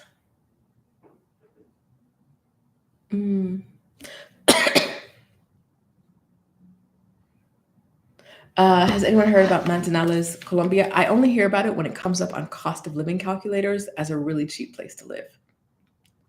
You're considering it for a 1 to 2 month trip to perfect my Spanish while studying for my PMI cert. I don't know anything else about it besides inexpensive, because it shows up on cost of living calculators.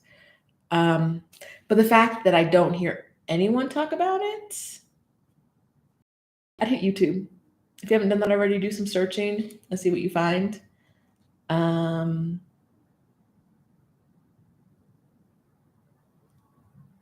If you're considering a city that you don't hear anyone talking about, do a lot of research. A lot of research. All right. All right. At least you put a post on the ticket holder group. Good job. Motivation. I am not on Facebook. How do I get more deets about the meetup? Okay, this is the only time for Exodus Summit that we've actually required Facebook. And that's because Facebook is going to be the means through which we communicate ahead of time and during the weekend. During the actual meetup, we're only going to be communicating through Facebook because we need a place where everyone can see communication at once, right? Facebook is not ideal, but a lot of people are already on it. The majority of the people interested are already on Facebook, so we just made this decision. So we're not sending out emails with information. Everything is in the Facebook group. And so if you're not on Facebook and you refuse to get on Facebook, this is not the experience for you. Because if anything changes during the weekend, we're going to notify people in the Facebook group and only in the Facebook group. And so if anything changes, you wouldn't know. And I would feel uncomfortable with you coming and not being able to get up-to-date information. So if you're not on Facebook now and you refuse to get on Facebook, no judgment. It's just this is not the meetup for you. If you are on Facebook, join the Exodus Summit Facebook group, search for Cancun, and you'll get the details there. Let's see.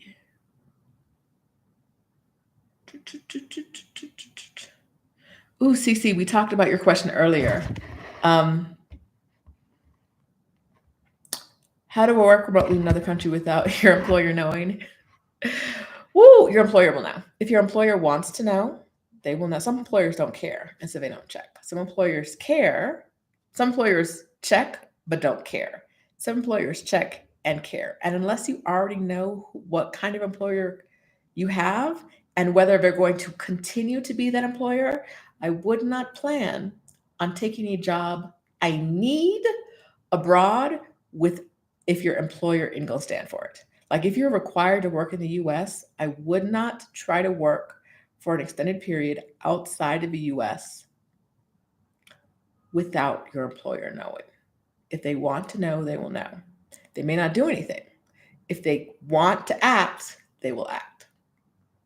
There's literally no real way to hide it from anyone who knows what they're doing. Yeah. Halisi says she did HR for 15 years. Don't do that. Yeah, we talked about it earlier because someone else asked the same question. Maybe that'd be a good video because it comes up a lot. And I keep saying the same thing. Maybe I'll make a video about it.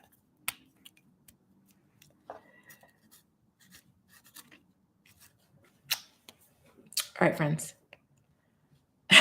We are a minute and a half away from a 5-hour video. My Seinfeld episode. But yeah, I think we could do this once a month-ish. On Monday. If I don't go live on a Sunday, I can't imagine going live on Sunday and then doing this again on Monday. Or maybe another day, like maybe a Tuesday. Simi's going to friends. Please take a moment and pray for Aisha. She's in the comments and she said, due dates are more like guidelines, I think. This is the same Aisha who wants me to pay her on Monday for work that was due on Thursday and is still undone. Because to her, due dates are more like guidelines because she don't take me seriously. Well, what's going to happen is she is going to make me hit my boiling point one day and she's going to make me call her mama or worse. I've already told her it's going to happen. Due dates are more like guidelines. Pray for Aisha and pray for her paycheck. Pray. Things that are due on Thursday are submitted what? On Thursday.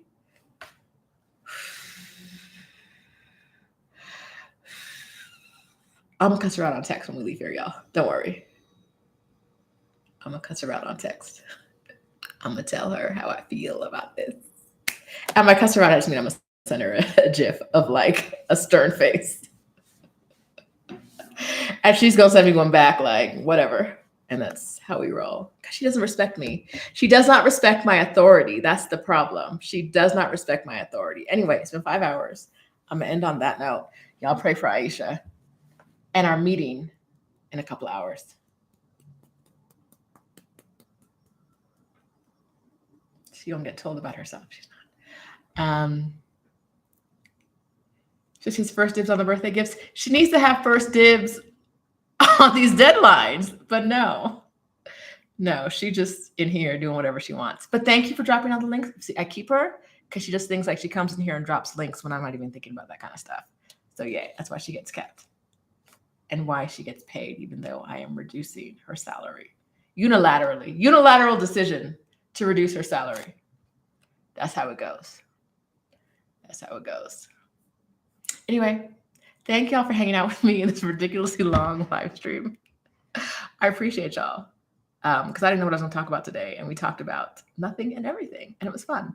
So, and there were some like good moments. There were some solid good moments in there. So I appreciate y'all. You guys hung out with each other in the comments. You held each other down in the comments. Special thank you to Dion, who was dropping links earlier in the comments for remote work sites. Thank you. And I will talk to you guys next time.